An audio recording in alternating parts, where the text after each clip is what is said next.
नमस्ते डॉक्टर नीरज, कैसे हैं आप? नमस्ते, मैं बिल्कुल ठीक हूँ। बहुत बहुत धन्यवाद समय देने के लिए। बहुत अच्छा काम कर रहे हैं, सबसे पहले तो मैं ये कहना चाहूँगा। अ, अभी इतना कुछ काम कर रहे हैं तो मैं चाहूँगा कि शुरुआत करें। पहले तो अपना थोड़ा सा इंट्रोडक्शन दे दीजिए जो हिंदी की ऑडियंस है उनके जी, जी। लिए। मेरा नाम नीरज राय है। मैं साइंटिस्ट और ग्रुप हेड हूँ। सेंट्रल गवर्नमेंट की एक लैब है लखनऊ में जिसका नाम है Birbal Sahni institute of palaeo sciences. वहाँ पे मेरी एक लैब है जहाँ पे हम लोग ह्यूमन जेनेटिक्स का रिसर्च करते हैं। ह्यूमन जेनेटिक्स में जो है पुराने सैंपल्स भी होते हैं, मॉडर्न जो पॉपुलेशन है उनके सैंपल्स भी होते हैं। उस पे हम काफ़ी शोध कार्य करते हैं। तो एंशंट डीएनए पे ये जो लैब हैं जी, मेरे जी। ख्याल से पूरे देश में दो ही हैं। एक आपने जो शुरू की है लखनऊ में और एक हैदराबाद में। हाँ, एक सीसीएमबी हैदराबाद में है जो कि फर्स्ट लैब थी। हाँ। और हमारे इंस्टीट्यूट में जहाँ मैं अभी कार्यरत हूँ वहाँ पे दूसरा लैब मैंने बनाया। अच्छा। तो दोनों लैब में मैं ही काम करता हूँ, मेरे टीम के लोग ही काम करते हैं। अच्छा, बहुत बहुत धन्यवाद उसके लिए। शुरू से शुरू करते हैं।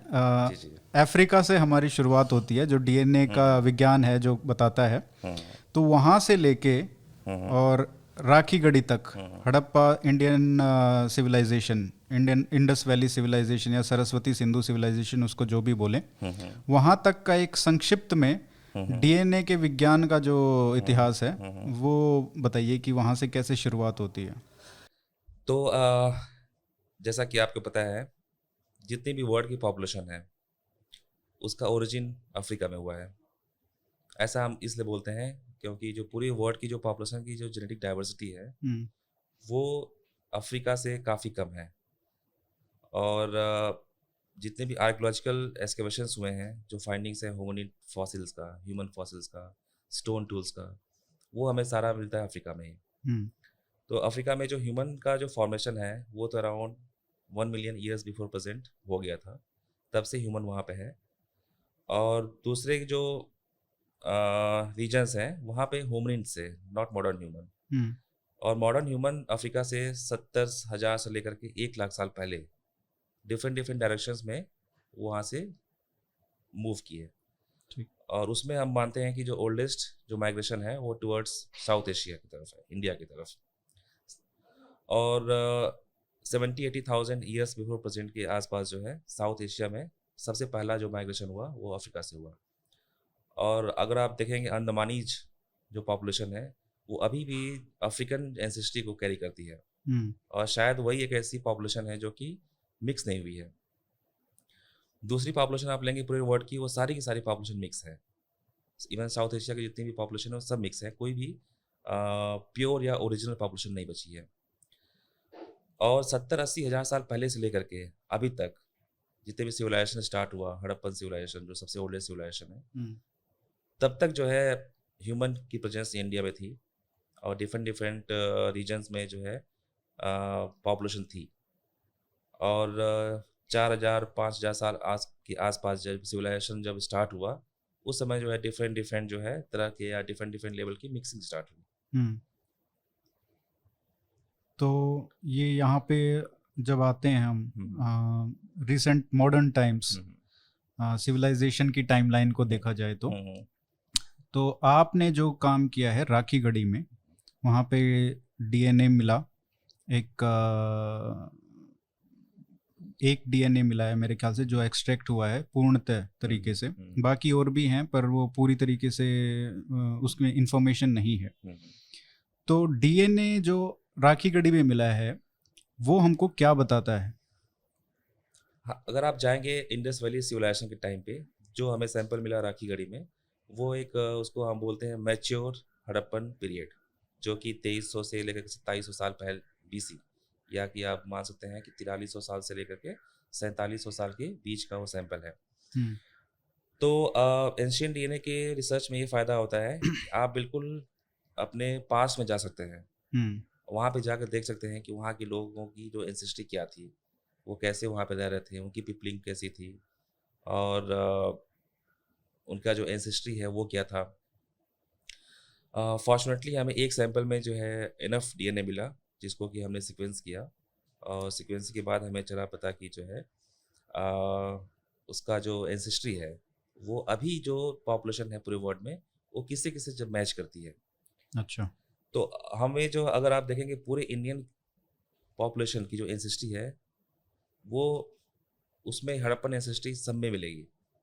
अच्छा। हाँ 30 40 50% जो हड़प्पन एंसेस्ट्री है सारे के सारे लोगों में, भले ही वो साउथ इंडिया का हो या नॉर्थ इंडिया का हो या उड़ीसा रीजन का हो, जिसको कि कि हम बोलते हैं ऑस्ट्रो एशियाटिक लैंग्वेज पीपल, सब में आपको हड़प्पन एंसेस्ट्री मिलेगी।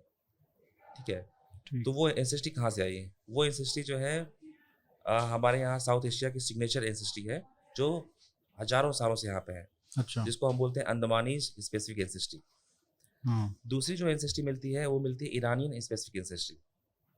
अब उससे लोग कंफ्यूज होते हैं कि ईरानियन एंसेस्ट्री कैसे आ गई साउथ हड़प्पन सैंपल्स में। तो मैं बताना चाहूँगा कि जो इंडस वैली का जो एरिया था और जो ईरान का जो एरिया था हम्म। मिडिल ईस्ट का, वो उसमें कोई बाउंड्री नहीं थी। हम्म। ठीक है। और फ्रीली मूवमेंट था, इनवर्ड्स एंड आउटवर्ड्स दोनों तरफ का मूवमेंट था। इससे जो हमें जो इन्फॉर्मेशन मिलती है राखी गढ़ी के जो जेनेटिक डेटा है उससे हमें ये एक बहुत ही अहम जानकारी मिलती है कि जो ईरानियन जो हंटर गैदरर्स थे और जो साउथ एशियन हंटर गैदरर्स 10,000 साल पहले आप जाएंगे तो उस समय जो है एग्रीकल्चर इवॉल्व नहीं हुआ था। हम्म। और मोस्टली जो यहाँ की जो आबादी थी, लोग थे, वो डिपेंडेंट थे जो है हंटिंग एंड गैदरिंग पे। हम्म। तो वो जो दोनों पॉपुलेशन है साउथ एशिया के हंटर गैदरर्स और ईरान के हंटर गैदरर्स, उसमें जो हमें जो मिलता है स्प्लिटिंग टाइम, वो दोनों जो है 10,000 साल से लेकर के 11,000 के बीच में अलग हो गए। उसके बाद वो अच्छा। दोबारा नहीं मिले। हम्म। ठीक है। और ईरान का जो एग्रीकल्चर है वो भी काफ़ी पुराना है और इंडिया का भी एग्रीकल्चर काफ़ी पुराना था। तो अभी तक ये मानते थे कि जो एग्रीकल्चर की जो नॉलेज है वो ईरान से आई थी हम्म। या एनाटोलिया से आई थी या फर्टाइल क्रिसेंट से आई थी। उसको हम लोगों ने जो है डिस्प्रूव किया, क्योंकि जब दो पॉपुलेशन जो है 10-11 हज़ार साल से बिल्कुल अलग रह रही हैं, मिली नहीं वो, तो वो कैसे ऐसा हो सकता है कि वो वहाँ से एग्रीकल्चर को लेके आई हों। ठीक है। तो दोनों जगहों पे जो एग्रीकल्चर इवॉल्व हुआ वो हुआ इंडिपेंडेंटली। तो हड़प्पन सैंपल्स जो राखी गढ़ी के सैंपल हैं उसमें मिलता है ईरानियन स्पेसिफिक एंसेस्ट्री। ठीक है। 30-40% मिलता है, उसकी भी एंसेस्ट्री मिलती है, बट वो काफ़ी पुरानी एंसेस्ट्री है जो कि 10,000 साल से लेकर के 11,000 के बीच में स्प्लिट हो गई थी। अच्छा। हड़प्पन इधर आ गए और वहाँ की जो पॉपुलेशन थी वो उधर आ गई। तो आपके पेपर में हमको मुख्यतः दो बातें तो पता चलती हैं। एक तो ये कि एक तो जो एंसेस्ट्री आज जो हमारी है पूरे भारत में सभी भारतीयों की, उसका कहीं ना कहीं हमको जो सोर्स मिलता है, जो ट्रेस कर सकते हैं, वो कम से कम हम उस 4500 साल पुराना जो डीएनए मिला है राखी गढ़ी में हरियाणा में, वो तो हम ट्रेस कर सकते हैं। बिल्कुल बिल्कुल बिल्कुल। और वो शायद सबसे ज़्यादा है, ये कह सकते हैं। ज़्यादा है। अच्छा। अगर हम ये बोले ले मैन लैंग्वेज में कि हड़प्पन एंसेस्ट्री क्या थी, तो हम उसको बोल सकते हैं कि जो हड़प्पन एंसेस्ट्री थी वो थी साउथ एशियन एंसेस्ट्री। ठीक। अगर हमें एक वर्ड में बताना हो कि साउथ एशियन एंसेस्ट्री क्या है, तो हम बोल सकते हैं कि वो हड़प्पन एंसेस्ट्री है। ठीक है। उसके बाद तो बहुत डिफरेंट डिफरेंट लेयर में मिक्सिंग हुई, क्लाइमेट चेंज हुआ, लोग डिफरेंट डिफरेंट डायरेक्शन से मूव किए और मूव किए तो वहाँ पे मिक्स भी हुए। जब इंडस वैली सिविलाइजेशन फ्लरिश कर रहा था 4500 साल पहले, तो ऐसा नहीं था कि दूसरे पार्ट्स में लोग नहीं थे। बिल्कुल बिल्कुल। दक्षिण इंडिया, दक्षिण भारत में भी लोग थे, गंगा प्लेन में भी लोग रह रहे थे। ठीक है। बट उनकी हमें नॉलेज नहीं है, ज़्यादा इन्फॉर्मेशन नहीं है कौन थे वो लोग। ठीक है। तो जब कोलैप्स हुआ इंडस वैली, या कोलैप्स नहीं वर्ड यूज करना चाहिए, जब वहाँ से लोग मूव किए तो वो डिफरेंट डिफरेंट डायरेक्शंस में गए और वहाँ के लोकल लोगों से मिक्स हुए और लोकल जो कल्चर था उसको अडॉप्ट किया वहाँ पे। अगर गंगा प्लेन में आए तो गंगा प्लेन के जो लोग थे उनका जो है कल्चर को अडॉप्ट किया। जैसे कि ये बनाते थे घर, ब्रिक हाउसेस होते थे। गंगा प्लेन में मोस्टली मड हाउसेस होते थे। अच्छा। मड हाउसेस जो वहाँ का जो क्लाइमेटिक कंडीशन था उसको वो सूट करता था, तो मड हाउसेस बनाना शुरू किए वहाँ पे। इस तरह से कल्चरल एसिमिलेशन बोलते हैं, वहाँ के कल्चर को अडॉप्ट किया और वहाँ के लोगों के साथ मिक्स हुए वो। तो हमको आर्कियोलॉजी से शायद ये पता चलता होगा कि जब ये लोग आए होंगे इस समय तो कोई चेंज नहीं दिखता है। पहले के आर्कियोलॉजिस्ट से जो अवशेष मिले हैं गंगा प्लेन्स में, जैसे आप कह रहे हैं कि मड हाउसेस पहले भी बनते होंगे, उसके बाद भी वही मिले होंगे। क्योंकि अगर ये अपना कल्चर थोपते वहां से आके तो शायद ब्रिक हाउसेस हमको बाद में मिलना शुरू हो जाते। बिल्कुल। साथ में ये मिलता है कुछ ब्रिक हाउसेस, बट अगर आप देखेंगे उसको प्रैक्टिकली देखेंगे तो मड हाउसेस ज़्यादा जो है कंफर्टेबल होता है। हम्म। तो वो डेफिनेटली कल्चर तो लेके आए होंगे, नॉलेज लेके आए होंगे, बट वो कल्चर और नॉलेज जो है इन्वायरमेंटल जो कंडीशंस था उसमें बहुत फिट नहीं बैठा स्थानीय वो। परिस्थितियों के हिसाब से हाँ, वो भी ढल गए। वो ढल गए। और दूसरा इसमें एक तो डीएनए का था, हम्म। दूसरा आपने ये बताया कि जो एग्रीकल्चर है, हम्म। जिसको हम ये मानते रहते थे कि ईरान या सेंट्रल एशिया से, वहां से हमने सीखा है, सेंट्रल एशिया से नहीं, ईरान से आया ईरान है, से। तो वो भी यहाँ पे इंडिपेंडेंटली हमने इजाद किया है, इसको बिल्कुल, ये कह सकते हैं। बिल्कुल। तो ये जो हमारा जो डीएनए का रिजल्ट है, वो इस बात को तो बिल्कुल 100% प्रूव करता है कि एग्रीकल्चर इंडिपेंडेंट है। हम्म। इसमें कोई भी सेकंड थॉट या डाउट है ही नहीं। हम्म। क्योंकि ये लोग कंफ्यूज होते हैं कि आप जेनेटिक्स से ये कैसे बता सकते हैं कि एग्रीकल्चर इंडिपेंडेंट है। ठीक। क्योंकि जब हमें मिक्सिंग मिली ही नहीं है, हम जब 2 ब्रांचेस बिल्कुल अलग हुए थे 10,000 साल पहले, 10,000 के पहले कोई एग्रीकल्चर का एविडेंस है नहीं, तो डेफिनेटली यहाँ पे एग्रीकल्चर इवॉल्व हुआ इंडिपेंडेंटली।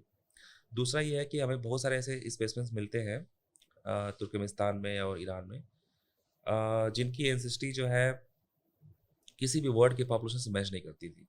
जब अच्छा। हमारा जब रिजल्ट आया राखी गढ़ी का, तब हमने जब उससे मैच किया तो सरप्राइजिंगली जो है वो मैच बिल्कुल 100% या अप टू 95% मैच हो गया। तो हम्म। जिससे ये प्रूफ होता है कि इंडस वैली के लोग वहाँ भी थे, और बल्कि जो है वेस्ट की तरफ जो है वो कॉन्टिन्यूस ट्रैवल करते थे, क्योंकि उनकी जो स्केलेटन मिलना ये अपने आप में प्रूफ करता है कि डायरेक्शन, उस डायरेक्शन में काफ़ी मूवमेंट हुआ है। तो तो जिसको कि हमें बोल सकते हैं कि आउट ऑफ इंडिया माइग्रेशन या मूवमेंट हाँ, ये जेनेटिकली। 4500 साल पहले की बात है, एग्जैक्टली उस टाइम पे। 2500 ईस्वा पूर्व, राइट? Yes, yes. तो ये 2500 बीसी की जब हम बात करते हैं, तो हमको ये पता चलता है कि यहाँ से लोग उधर गए थे, ना कि उधर से यहाँ आए थे, जेनेटिकली, जेनेटिकली डीएनए जेनेटिकली से। हम, यस, जेनेटिकली हमें जो हमारा लिमिटेशन ये है कि हमारा सैंपल साइज काफ़ी कम है, और जो भी सैंपल हैं, जो भी डेटा अभी तक हैं, वो हम ये बोल सकते हैं विथ फुल कॉन्फिडेंस कि और जितनी 25। मात्रा में मिलता है उससे तो हाँ, पक्का ही बिल्कुल, सिद्ध बिल्कुल, होता है। बिल्कुल। 2500 बीसी के आसपास 2 साइट है, सहारे सुख्ता, हम्म।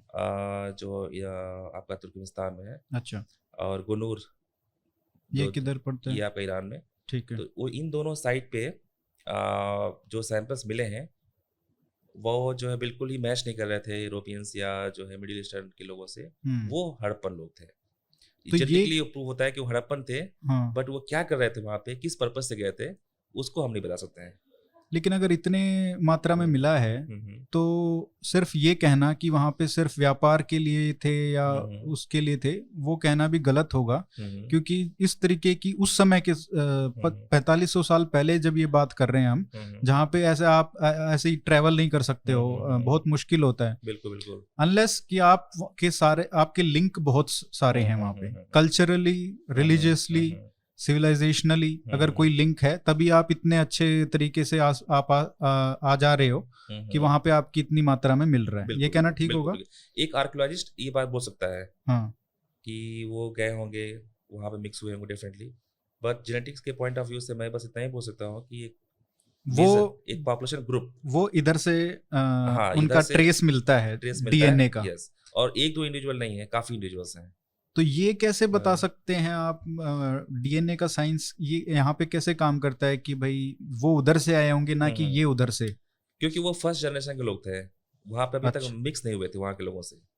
जैसे हारे सप्ताह गुनूर में और भी हमें मिले सिमेट्री बरियल्स मिले, जैसे कि 30 बरियल मिले, 30 में से 7 इंडिविजुअल ऐसे हैं जो कि हड़प्पन एंसेस्ट्री शो कर रहे हैं। 23 जो लोग हैं वो अपनी वहाँ की जो एंसेस्ट्री है उसको शो कर रहा है। अच्छा। तो 7 लोग यहाँ से गए थे, वो मिक्स नहीं हुए थे, वो हड़प्पन लोग ही थे, फर्स्ट जनरेशन के लोग। ठीक।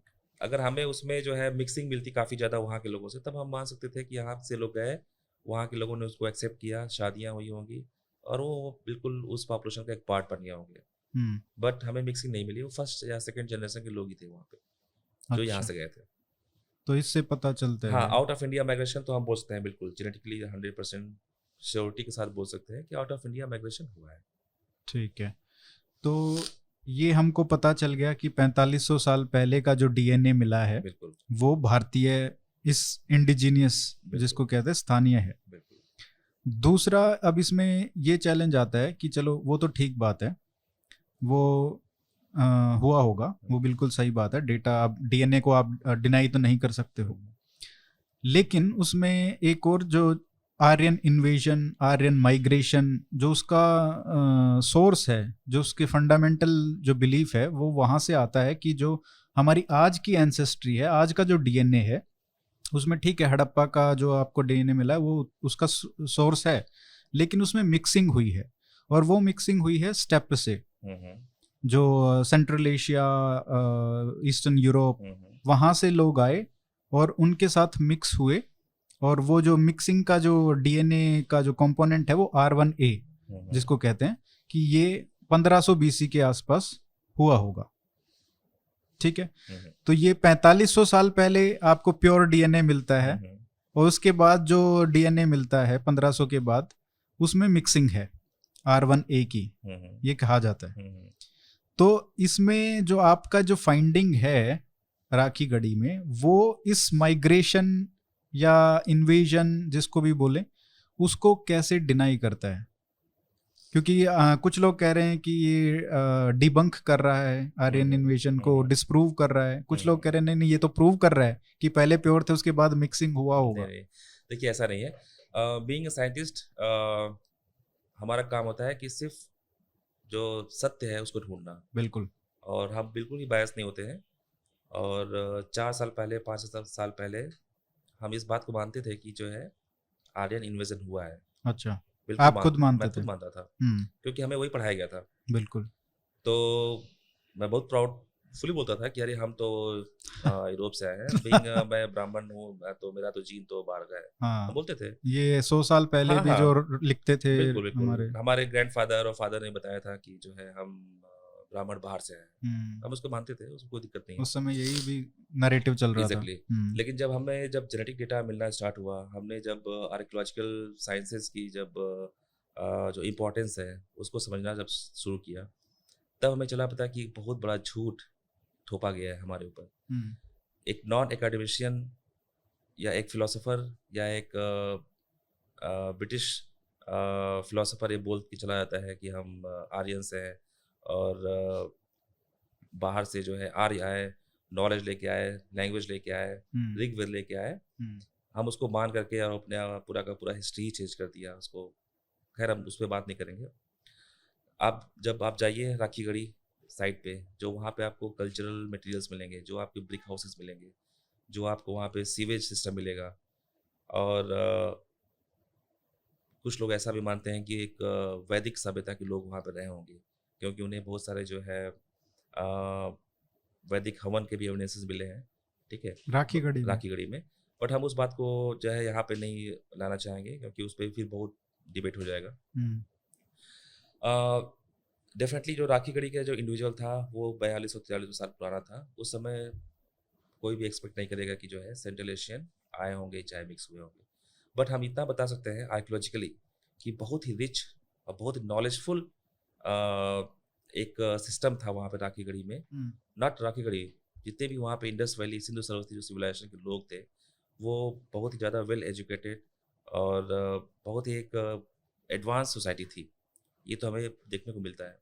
रही बात जो R1A1 की, R1A1 के बारे में बोला गया, बहुत सारे यूरोपियन स्कॉलर बोल रहे हैं कि R1A1 की ओरिजिन यूरोप में हुई है, और जो भी साउथ एशियंस के अंदर R1A1 जो मार्कर है, ठीक है, या मेजर उसको बोलते हैं हम लोग haplogroup, Y chromosomal haplogroup, वो यूरोप से आया होगा at the time of steppe invasion.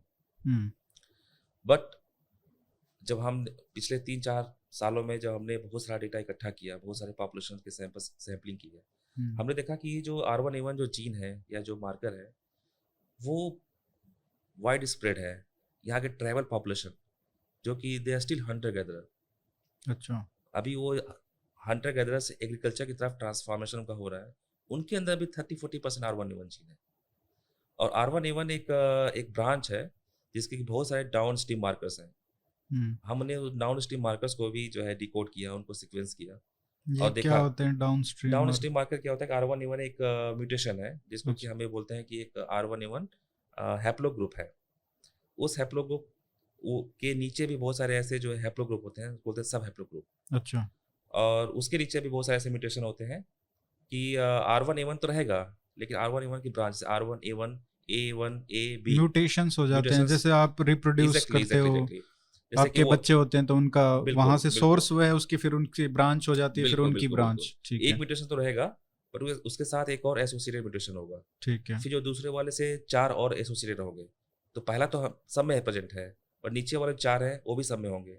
उन 4 से और 16 ब्रांच बने, हम्म। तो वो डिफरेंट डिफरेंट पॉपुलेशन में वो उनकी प्रेवलेंस ज़्यादा होती है। ठीक है, ठीक। ये एक वाई क्रोमोसोमल ट्री हम उसको बोलते हैं, वो बनाते हैं। फिर देखा कि हमने यहाँ की जो डाइवर्सिटी काफ़ी ज़्यादा R1A1 की है। हम्म। तो जब हमने कंपेयर किया यूरोपियन पॉपुलेशन के साथ, तो यहाँ की जो डाइवर्सिटी है 2 से 3 गुना ज़्यादा है R1A1 की। अच्छा। और जेनेटिक्स में ऐसा होता है कि अगर जहाँ पे किसी भी जीन की या किसी भी जो है म्यूटेशन की डाइवर्सिटी ज़्यादा होती है, जैसे कि कोविड है। हम्म। कोविड में क्या होता है कि जैसे वायरस डिफरेंट डिफरेंट इंडिविजुअल्स में जब स्प्रेड होता है, जितने इंडिविजुअल में जाएगा वो उसका जो म्यूटेशन का रेट और बढ़ता जाएगा। हम्म। इंडियन पॉपुलेशन की नंबर ज़्यादा है, तो यहाँ पे नए स्ट्रेन बनने के चांसेस ज़्यादा हो जाएंगे। बिल्कुल। ऐसे ही होता है आपका जो है, आप वाई क्रोमोसोमल जो डीएनए या माइटोकॉन्ड्रियल डीएनए जो कि रिकॉम्बिनेशन में नहीं जाते हैं, हाँ। उनमें जो म्यूटेशन इकट्ठा होता जाता है वो एक्यूमुलेट होता है, पॉपुलेशन में पास होता जाता है। अच्छा। हमने 2000 3000 लोगों में देखा उसकी डाइवर्सिटी। 10,000 सैंपल लिया, 10,000 में से जो है 3,000 लोगों में R1A1 एंसेस्ट्री मिली। उन 3,000 लोगों में हमने जब देखा उसकी डाइवर्सिटी, वो यूरोपियन डाइवर्सिटी से 2 से 3 गुना ज़्यादा थी। ठीक है, तो मैं यहाँ पे बैठ के बोल सकता हूँ कि R1A1 जो है वो इंडिपेंडेंटली इवॉल्व हुआ है, वो साउथ एशियन स्पेसिफिक है। अभी इसकी जो फाइंडिंग्स एंड रिजल्ट्स हम लोग जल्दी ही इसको जो है पब्लिश करने वाले हैं। ठीक है, तो ये पेपर अभी आया नहीं है, ये अभी आया आएगा? नहीं है, आ रहा है, बन रहा है पेपर ये, और जल्दी ही ये पेपर पब्लिश होगा। और आपके माध्यम से मैं ये भी बताना चाहूँगा कि बहुत लोग अभी पूछ रहे हैं, काफ़ी लोग इम्पेशेंट भी हो रहे हैं कब आएगा। तो हम चाहते हैं कि ये एक ब्रेक थ्रू पेपर हो। ब्रेक और थ्रू तो है ही, हाँ ये तो आप हाँ, पूरी तो दुनिया की हिस्ट्री बदल रहे हो। एग्जैक्टली एग्जैक्टली, ब्रेक थ्रू हो, और जो है इसमें जो डेटा हो बहुत ही जेन्युइन हो, जिसमें कि कोई भी एटलीस्ट दुनिया का कोई भी साइंटिस्ट उस पर क्वेश्चन न कर सके। हम्म। आम लोग, हिस्टोरियंस तो क्वेश्चन करेंगे ही, वो तो हमें पता है 100%। जिनका बट एजेंडा है वो तो करेंगे ही, जो खैर। एजेंडा है उनका करेंगे, बट जो एक्सपर्ट या जो रिसर्चर उस पर उंगली नहीं कर सकता है, क्वेश्चन नहीं कर सकता उसमें। तो इस तरह का पेपर आएगा हमारा। इसके साथ ऐसा नहीं है कि हमें सिर्फ राखी गढ़ी के सैंपल पे ही हम काम कर रहे हैं। राखी गढ़ी के बाद के जो सैंपल्स हैं, जैसे कि पोस्ट हड़प्पन हम्म। और पेंटेड ग्रेवाइट कल्चर हुआ, न्यूलिथिक गंगा प्लेन के सैंपल्स हैं, साउथ इंडिया के मेगालिथिक सैंपल्स हैं, डिफरेंट डिफरेंट टाइम पीरियड के सैंपल हैं। हम्म। और हम यहाँ पे कॉन्फिडेंस के साथ बोल सकते हैं कि जो सेंट्रल एशियन एंसेस्ट्री हमें दिखता है साउथ एशिया में, वो काफ़ी लेट है। वो काफ़ी अच्छा। लेट है। वो आप उसको ऐसे नहीं बोल सकते हैं कि 1500 BC में वो आर्यन आए और वो एंसेस्ट्री लेकर आए। हम्म। डेफिनेटली मिक्सिंग हुई है, वेस्ट यूरोपियंस के साथ मिक्सिंग हुई है, पर वो मिक्सिंग काफ़ी लेट है और बहुत ही ग्रेजुअल है। कितनी लेट कह सकते आप हैं? उसको बोल सकते हैं 500-600 BC के आसपास जो है, जो मेरा ये 500-600 बीसी, इतना लेट? इतना लेट है, 700 BC तक मैक्सिमम। और अगर आप ये मतलब बोल, पहला जो साइन दिखता है स्टेप पहला इंसिस्ट, एग्जैक्टली एग्जैक्टली वो 700 बीसी पे है? 700 BC मैक्सिमम, 700 BC तो जाता है पीछे। अच्छा। और उसके पहले हमें इस तरह के सिग्नेचर्स नहीं मिल रहे हैं। तो जो लोग ये कहते थे कि भाई 4500 वाला तो मान लिया आपका कि वो हड़प्पन इंडिजीनियस है, लेकिन वो कहते थे 1500 में मिक्सिंग शुरू हुई है, आप कह रहे हैं नहीं, ये 1500 वाला भी कॉन्सेप्ट तुम्हारा खराब बिल्कुल है। बिल्कुल और बिल्कुल वो बिल्कुल 1500 इसलिए बोलते थे क्योंकि ऋग्वेद का जो माना जाता है पहला टेक्स्ट जो मिला है, वो 1500 बीसी के डेटिंग है उसका। ठीक है। अब वो आप कह रहे हो कि यहाँ पे जो स्टेपे एंसेस्ट्री का जो आपकी जो सेंट्रलेशन जो आर्यन जीन है जो कहते हो, वो 700 बीसी में आया है, 1500 हाँ, में तो नहीं जो है। हाँ, जो अभी तक का हमें जो डेटा मिला है, हम्म। मॉडर्न डीएनए हो चाहे एंशिएंट डीएनए हो, हम्म। उससे हम ये बोल सकते हैं कि 700 BC और 600 BC के आसपास मेजर मिक्सिंग हुई है। मेजर, क्योंकि हाँ। जेनेटिक में क्या होता है कि आप अनटिल अनलेस कि आपके पास एंशिएंट डीएनए का डेटा हो एक्यूरेट, आप बिल्कुल एग्जैक्टली आप नहीं बता सकते हैं। हाँ। बट जो डेटा है मॉडर्न डीएनए का, उससे हम जो है जो मेजर जो मिक्सिंग इवेंट है, वो 600-700 BC के आसपास जो है हमें दिख रही है। तो वो खुद ही म्यूटेशन हुआ है या मिक्सिंग की वजह से कुछ हाँ, हुआ है? उसमें क्या होता है, डेमोग्राफिक एक्सपेंशन होता है। जब कोई एंसेस्ट्री आती है, एक फ्लक्स होता है एंसेस्ट्री का, वो सिग्नेचर्स हमें दिखते हैं जीनोम में। जो हमारा अच्छा। डीएनए है, उसमें वो सिग्नेचर्स दिखते हैं कि कब जो है मेजर जो ट्रांसफॉर्मेशन हुआ हमारा एंसेस्ट्री में, हम्म। कब हमारा जो है जो मिक्सिंग का जो एक मेजर जो चेंजेस है, वो कब हुआ होगा, हम्म। उसको हम जो है बोलते हैं कोलेसेंट टाइम। अच्छा। ठीक है, कि कितने जनरेशन पहले जो है ये मिक्सिंग हुआ होगा। तो वो हम अगर एक जनरेशन को माने 25 साल, तो फिर हम देखते हैं कि 110, 112, 108 जनरेशन के आसपास जो है मेजर जो है ट्रांसफॉर्मेशन हुआ है इंडियन जो जीन पूल है। तो ये पॉपुलेशन बूम जो होता है उसकी वजह से होता बूम है तो या? नहीं है, लाइक मिक्सिंग के बहुत सारे कारण हो सकते हैं। अच्छा।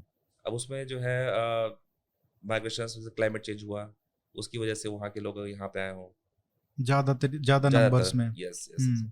या ट्रेडिंग हुआ हो, ट्रेडिंग के टाइम पे आए हों, क्योंकि आप अगर जाओगे या 500-600 बीसी के आसपास, उस समय बहुत सारे मूवमेंट स्टार्ट हुए। हम्म। आप अगर सेकंड थर्ड सेंचुरी बीसी में जाएंगे तो ट्रेडिंग के बहुत सारे एविडेंसेस मिलते हैं।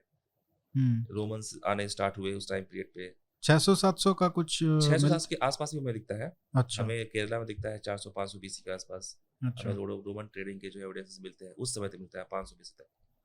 हम्म। तो वो एक ऐसा टाइम पीरियड था कि उसमें बहुत सारे मूवमेंट हुए। अब किस वजह से हुए वो तो हम एग्जैक्टली नहीं बता सकते हैं, बट बहुत सारे माइग्रेशंस हुए इसमें। तो जो मतलब ये तो इसको कैसे एक्सप्लेन करें कि पहले जो हड़प्पन्स थे 4500 साल पहले, जिनकी लैंग्वेज हम आज तक जान नहीं पाए हैं, उनकी भाषा क्या थी, उसको डिकोड नहीं कर पाए हैं। हम्म, कुछ लोग कहते हैं वो द्रविडियन थी, कुछ लोग और कॉन्सेप्ट देते हैं। हम्म, उसके बाद फिर हम ऋग्वेद जो कल्चर आता है वो थोड़ा सा आप कह रहे हैं कल्चरली सेम है, हम्म, लेकिन लैंग्वेज बदल जाती है। वहाँ पे हम्म, संस्कृत आ जाती है, हम्म, वेद आ जाता है, ऋग्वेद आ जाता है जहाँ पे जो संस्कृत में लिखा गया है। हम्म, लेकिन जो वो ऋग्वेद जो बता रहा है, सरस्वती जो की स्तुति हो रही है, तो उसको सबसे बड़ी माइटी रिवर माना जा रहा है, जो कि मैच्योर फेज में ही बोलेंगे। तो उसको कैसे देखते हैं उसको? तो आप फिर अगर डीएनए के हिसाब से देखा जाए तो पूरी तरीके से ये कह सकते हैं कि जो ट्रांजिशन हुआ हम्म, वो हमने खुद ही किया है, वो या इन्वेंशन हमारी खुद ही है, हाँ, बोल सकते हैं। जैसे संस्कृत कि की। बहुत सारे डेटा अभी आए हैं, बहुत सारे पब्लिकेशंस हुए हैं जिसमें कि ये बताते हैं कि सरस्वती रिवर जो है वो ड्राई हुई अराउंड 2000 बीसी के आसपास। हम्म। आपको ऋग्वेद में सरस्वती रिवर के बहुत सारे वर्णन मिलते हैं। हम्म। तो सूखने के बाद तो वर्ड से वर्णन लिखे नहीं जाएंगे, मीन्स कि जो है उसके पहले लिखा गया होगा हम्म। ऋग्वेद। उसके बाद हमें जो दूसरा चीज़ चाहिए है कि जो वर्ण व्यवस्था हमें दिखता है कि 1000-1200 बीसी के आसपास, 1500 बीसी के आसपास पॉपुलेशन में जो है एक स्ट्रेटिफिकेशन स्टार्ट हुआ। हम्म। तो हम बोल सकते हैं जो वर्ण व्यवस्था है वो भी 1200-1300 बीसी के आसपास स्टार्ट हुआ। ये दिखता है हमें, डीएनए से डीएनए दिखता है। यस, ठीक है। कितने 1200 बीसी? 1000-1200 बीसी के आसपास जो है हमें साफ साफ दिखता है। मे बी वो स्टार्ट हुआ होगा 1500-1600 बीसी के आसपास, बट 1200-1300 बीसी के आसपास काफ़ी ज़्यादा एडवेंट है वो। अच्छा। ठीक है। लेकिन तब तक तो सरस्वती जो नदी है वो हाँ, वो खत्म सरस्वती, ही हो हाँ, चुकी थी। खत्म हो चुकी थी। हाँ। लेकिन हमें वर्णन मिलता है ऋग्वेद में सरस्वती रिवर का बहुत सारा वर्णन मिलता है। हम्म। गंगा के बारे में वर्णन नहीं उतना ज़्यादा है, एक दो बार ही वर्णन किया गया है। सरयू रिवर के बारे में भी वर्णन किया गया है उसमें जो है। अच्छा। तो ये दो एविडेंसेस काफ़ी हैं कि ऋग्वेद एटलीस्ट 1500 बीसी के पहले होगा। बट बीइंग अ जेनेटिसिस्ट, इस पे मैं बिल्कुल श्योर नहीं हूँ कि ये कितना पुराना होगा। दूसरा जो क्वेश्चन उठता है वो होता है कि existence of side. Horses, horse हम्म। कहाँ थे, हम्म। और वैदिक हॉर्स या जो अश्वमेध यज्ञ में जो हॉर्सेस जो होते थे यूज, वो कौन से हॉर्सेस थे। तो हॉर्सेस तो थे उस समय, हमें आर्कोलॉजिकल एविडेंसेस मिलते हैं, हॉर्सेस का एविडेंस मिलता है 2000 बीसी में मिलता है, 2200 बीसी में मिलता है, 2500 बीसी में मिलता है। अच्छा। और इंडिया में हॉर्सेस थे, पोनी हॉर्स था, पोनी हॉर्स का बहुत ज़्यादा यूज होता था उस समय। हम्म। हम जो है अरब से क्यों हम हॉर्स लेके आएंगे, हम सेंट्रल एशिया से हॉर्स लेके क्यों आएंगे, जब हमारे पास हॉर्स की अवेलेबिलिटी यहाँ पे थी, अच्छे हॉर्स थे। लेकिन वो लड़ाई के लिए भी बिल्कुल काम हो बिल्कुल सकते थे। बिल्कुल सुटेबल हॉर्सेस थे लड़ाई के लिए भी। अच्छा। तो हॉर्सेस का जो वर्णन के बेसिस पे ये बोल देना कि जो है ऋग्वेद जो है बाहर से आया, एक लगता है कि कुछ एजेंडा के साथ जो है लोग इसको जो है इस हाइपोथेसिस को पेश करते हैं नहीं, वो उसको। भाषा का भी थोड़ा अंतर आ जाता है देखिए शायद इसीलिए। भाषा ऐसी चीज़ होती है, लैंग्वेज बहुत तेज़ी से चेंज होती है। हम्म। अगर आप देखेंगे 200-300 सालों में कोई भी एक लैंग्वेज जो है बिल्कुल चेंज हो जाती है। हम्म। लैंग्वेज तो तब जिंदा रहती है जब उस लैंग्वेज को यूज करने वाले लोग काफ़ी लोग होते हैं। तो लैंग्वेज और जेनेटिक्स, इन दोनों को हम कंपेयर नहीं कर सकते हैं। लैंग्वेज अपने अलग फ्लो से मूव करती है और जेनेटिक्स जो होती है अपने बिल्कुल कंसिस्टेंट रेट के साथ मूव करती है। हम्म। दोनों को बिल्कुल ही हमने कंपेयर नहीं कर सकते हैं। आ, आपने इसमें जैसे एक ही, आप कह रहे हैं कि राखी गढ़ी में एक ही हम्म हम्म पूरी ऐसा डीएनए मिला जिसको हम पूरी तरीके से पूरी इंफॉर्मेशन निकाल सके, हम्म हम्म जबकि 11 सैंपल थे वहां पे। हम्म पूरे भारत में अभी तक यही एक सक्सेसफुल एक्सट्रैक्शन है हम्म जिसको डीएनए हम निकाल पाए। हम्म तो इतना मुश्किल क्यों होता है? सभी विदेशों में तो हर जगह मिलते हैं, हम्म। लेकिन हमको यहाँ पे इंडिया में क्यों नहीं मिल पा रहे हैं? देखिए डीएनए जो है अगर हम डीएनए उठाते हैं लेह लद्दाख से, तो हम 1 लाख 2 लाख साल पहले के भी ह्यूमन के अगर रिमेन्स मिलते हैं या एनिमल के रिमेन्स, तो उसमें से डीएनए आसानी से हम एक्सट्रैक्ट कर सकते हैं। हम्म। अभी हमने 10,000 साल पहले के कुछ सैंपल्स निकाले हैं लेह लद्दाख से, अच्छा। तो हमने उसका पूरा का पूरा जीनोम सीक्वेंस कर दिया। आपने किया है, हाँ आपकी लैब ने? हाँ, मैंने किया है। अच्छा। जो राखी का जो डेटा है उसका 10-10 टाइम ज़्यादा डेटा हम निकाले, और भी एक बार में ही। अच्छा। तो जो प्रिजर्वेशन होता है वो डिपेंड करता है कि क्लाइमेटिक कंडीशन क्या है। हम्म। एक तो यहाँ पे जो बरियल्स मिलते हैं वो होता है एग्रीकल्चर लैंड होता है। वहाँ पे दो डबल क्रॉप की खेती होती है। एक साल में 2 सीजन, दो बार उसमें क्रॉप लगाया जाता है। हम्म। उसमें इरिगेशन होता है और एक्सपोजर ऑफ सन, फिर ठंड, फिर रेन। तो इतना जो इनकाउंटर होता है, वेदरिंग इनकाउंटर जो बोलते हैं, उसकी वजह से डीएनए का प्रिजर्वेशन बिल्कुल ही कम हो जाता है। अच्छा। तो इसीलिए जो है डीएनए निकालना काफ़ी डिफिकल्ट होता है। अगर सैंपल्स हमें मिलते हैं गुफा से, केव से, जैसे श्रीलंका के केव से हमें सैंपल मिला, तो उसका डीएनए एक्सट्रैक्शन आराम से हो जाएगा। हम्म। जैसे हमें सैंपल मिलता है अगर भीमबेटका के केव से, उसके सैंपल पे हम जो है आसानी से काम कर सकते हैं। बट एग्रीकल्चर लैंड में डीएनए निकालना काफ़ी टफ होता है। एक सैंपल को सीक्वेंस करने के लिए हम लोगों ने उसके जो है 200 एक्सट्रैक्ट बनाए थे उसके। अच्छा। 200 एक्सट्रैक्ट की जो है 1000 लाइब्रेरी बनी थी। उन अच्छा। 1000 लाइब्रेरी को सीक्वेंस किया गया था। अच्छा। फिर डेटा सारे डेटा को क्लब किया गया, तब जा कर के हम जो है उसका जो है ऑथेंटिक सीक्वेंसिंग डेटा निकाल पाए। तो हिमालय में तो मिलना चाहिए वहाँ पे। कोशिश हुई है कि हिमालय जो ठंडी area, yes, Himachal, Uttarakhand. Excavations होते हैं। अभी तक क्या होता है कि जो एक्सकेवेशन होते थे हम्म। एएसआई द्वारा, वो फोकस करते हैं हैबिटेशन सेंटर, कोई भी बरियल ग्राउंड को नहीं एक्सकेवेट करता है। तो हम उम्मीद करते हैं कि आने वाले टाइम में एएसआई या जो भी एक्सकेवेशन टीम है वो बरियल सैंपल्स को भी एक्सकेवेट करे हम्म। और प्रॉपरली एक्सकेवेट करे। तो मैं जाता हूँ फील्ड पे, उनको बताता हूँ कैसे एक्सकेवेट करना चाहिए, अच्छा। कैसे जो है इसको बिना कंटामिनेशन किए सैंपल्स को प्रिजर्व कैसे करना चाहिए, वो हम्म। सारी इन्फॉर्मेशन उनको मैं देता हूँ। लद्दाख वाले में क्या, लद- किसका डीएनए मिला? लद्दाख में तो कुछ ह्यूमन भी हैं, कुछ यॉर्क सैंपल हैं। अच्छा। तो हमें पहला ऐसा एविडेंस मिलता है कि वहाँ पे लद्दाख में 11-12 हज़ार साल पहले के लोग वहाँ पे रहते थे और वो यॉर्क के ऊपर डिपेंडेंट थे। यॉर्क की जो बोन मिली है उसमें हमें कट मार्क्स मिले हैं हम्म। और डेफिनेटली वो ह्यूमन द्वारा जो है कंज्यूम किया गया एनिमल था, हम्म। उसका हमने सिक्वेंस किया है। तो आदमियों का जो आदमियों के भी समय मिले हैं और जो यॉर्क से भी हमें चलता है पता कि वो यॉर्क में भी डोमेस्टिकेट किए गए होंगे। बट अभी अच्छा, ये बहुत प्री मैच्योर फाइंडिंग है। लेकिन आदमियों का डीएनए का क्या इंफॉर्मेशन मिला? उसका अभी इंफॉर्मेशन हम बहुत श्योर नहीं है, और अच्छा। क्योंकि अभी वो बहुत इनिशियल स्टेज है। इनिशियल स्टेज पे है। बट यॉर्क में हमें मिलता है कि वो डोमेस्टिकेटेड यॉर्क थे, मीन्स कि डोमेस्टिकेशन वाज नोन। और हम्म। ऐसा प्रूफ होता है तो ये फर्स्ट ऐसा रिपोर्ट होगा कि 12,000 साल पहले डोमेस्टिकेशन इंडिया में था। हम्म। ये बहुत बड़ी फाइंडिंग है, मतलब मेजर ब्रेक थ्रू होगा। बट उसके बारे में अभी मैं यहाँ नहीं बोलना चाहता हूँ। अभी काम चल रहा अभी है काम उस चल पे। रहा है उस पर। ठीक है। और राखी कड़ी में जो हमें सैंपल मिलता है वन इंडिविजुअल्स, बहुत सारे लोग बोलते हैं कि एक सैंपल पे आप कैसे बोल सकते हैं कि वो जो है हाँ, उसके। ये बहुत लोग पूछते हैं कि हाँ भाई हाँ हाँ। आप एक सैंपल ऐसा मिला है जहाँ से आप पूरी हम्म इंफॉर्मेशन निकाल पाए हैं हम्म उसकी, और 11 मिले उसमें से 10 में उतना इंफॉर्मेशन नहीं निकाल पाए हम्म। क्योंकि कंटामिनेशन बिल्कुल था या बिल्कुल जो भी बिल्कुल। था, डीके हो गया था। हम्म। तो इसके बेसिस पे पूरे भारत का ये कहना कि सारे ऐसे ही डीएनए के होंगे, ये हम्म। कितना जायज है? देखिए आप, अगर हम नॉर्थ इंडिया या वेस्टर्न इंडिया या साउथ इंडिया या सेंट्रल इंडिया या कोई भी इंडिविजुअल लेंगे, सिर्फ एक आदमी का अगर हम सीक्वेंसिंग करते हैं तो वो एक ग्लोबल स्केल पे उसकी एंसेस्ट्री क्या है वो हमें पता चल जाएगी। हम्म। ठीक है। अगर किसी से भी बोला जाए, उसको बताया ना जाए कि ये जो है सैंपल का डेटा कहाँ का है, और एक आदमी का इंडियन किसी भी एक्सेप्ट नॉर्थ ईस्ट, हम अगर सैंपल्स लेते हैं और उसको देते हैं डेटा ये है, आप उसको एनालिसिस करो, बताओ ये कौन इंडिविजुअल है, तो तुरंत देखते बता देगा वो साउथ एशियन सैंपल है। तो ठीक है।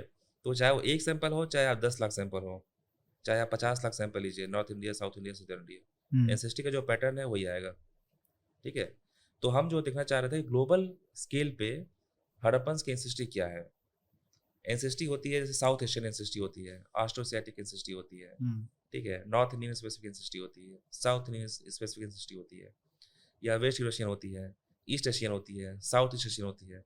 हम बस देखना चाहते थे कि उस हड़प्पन सैंपल में कौन कौन से एनसीएसटी कंपोनेंट प्रेजेंट हैं। हम्म। ठीक है।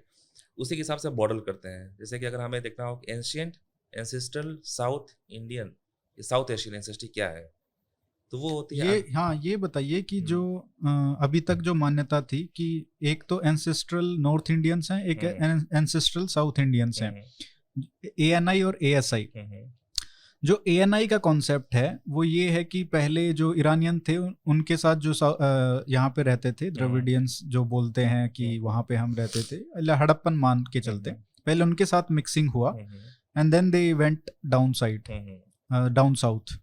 तो वो साउथ में आ गए, उसके बाद फिर जो स्टेपे का आया, उनका जो मिक्सिंग हुआ उससे नॉर्थ इंडियंस बने।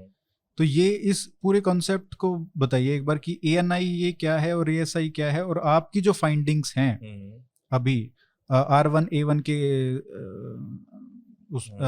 उस परिप्रेक्ष्य में, वो कैसे इसको ठीक है। जस्टिफाई R1A1 करते? तो यहाँ पे इवॉल्व हुआ है, काफी पुराना है, 17-18,000 पहले उसकी जो है वो इवॉल्व हुआ होगा। R1A1 17th। यस, 17, 18, 20 साल पहले से है। तो आपको साउथ एशिया में, साउथ इंडिया में भी दिखेगा, नॉर्थ इंडिया में भी दिखेगा। तो 1700-1800 साल पहले? 17-18 हजार। हजार? हाँ, अच्छा। जो उसकी जो ब्रांच है वो उतनी पुरानी है। अच्छा। तो आपको साउथ इंडिया में भी दिखेगा, नॉर्थ इंडिया में भी दिखेगा। ठीक है। फिर क्या हुआ कि एनआई को हम ये बोलते लेकिन हैं। एक एक डाउट आया मेरे को, हाँ 17-18 हजार पुरानी है, हाँ हाँ। तो हड़प्पा का जो सैंपल है उसमें नहीं मिली हमको। हड़प्पा में फीमेल थी ना। ये अच्छा। जो R1A1 होता है वो सिर्फ होता है मेल में होता है। अच्छा। हाँ, बहुत लोग ये भी कंफ्यूज होते हैं कि हमें हड़प्पा में क्यों नहीं मिला R1A1। हाँ। तो हड़प्पा में कैसे मिलेगा, वो तो फीमेल सैंपल थी। फीमेल में वाई क्रोमोसोम होता ही नहीं है। अच्छा। वाई क्रोमोसोम तो मेल में होता है। तो ये इसका थोड़ा इसका विज्ञान समझाइए थोड़ा, क्या ये कैसे मतलब डीएनए हाँ, माँ से क्या क्या होता है कौन कि सा जाता देखिए है, बाप से कौन सा जाता है? क्या होता है कि हम लोग दो तरह के मार्कर को यूज करते हैं पॉपुलेशन जेनेटिक्स में। एक होता है कि जो फादर टू सन में जाता है, ठीक। उसको बोलते हैं वाई क्रोमोसोमल डीएनए। उसका रिकॉम्बिनेशन नहीं होता है। इट मीन्स कि जो आपका वाई क्रोमोसोमल डीएनए है फादर में, एग्जैक्टली वो बिना चेंज हुए चला जाएगा सन में। ठीक ठीक। है। दूसरा होता है माइटोकॉन्ड्रियल डीएनए। वो होता है मदर से ऑफ स्प्रिंग में, मदर से मेल बच्चे में भी जाएगा और फीमेल बच्चे में भी जाएगा। ठीक है। अच्छा। फिर जो फीमेल जो बच्ची होगी उससे जाएगा उसके बच्चों में। ठीक। ठीक है। वो फादर से नहीं पास होता है।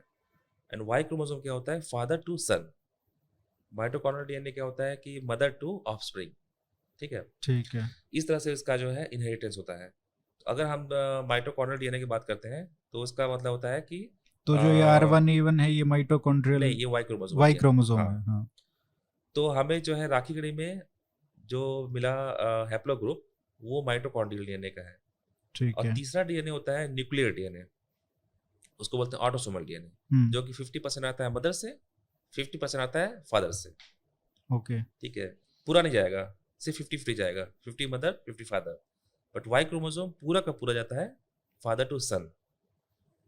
तो ठीक। अगर हम बात करते हैं 200 जनरेशन पहले, जैसे आपके जो ग्रेट ग्रैंडफादर 200 जनरेशन पहले जो उनका वाई क्रोमोसोम रहा होगा, वही आप में भी है।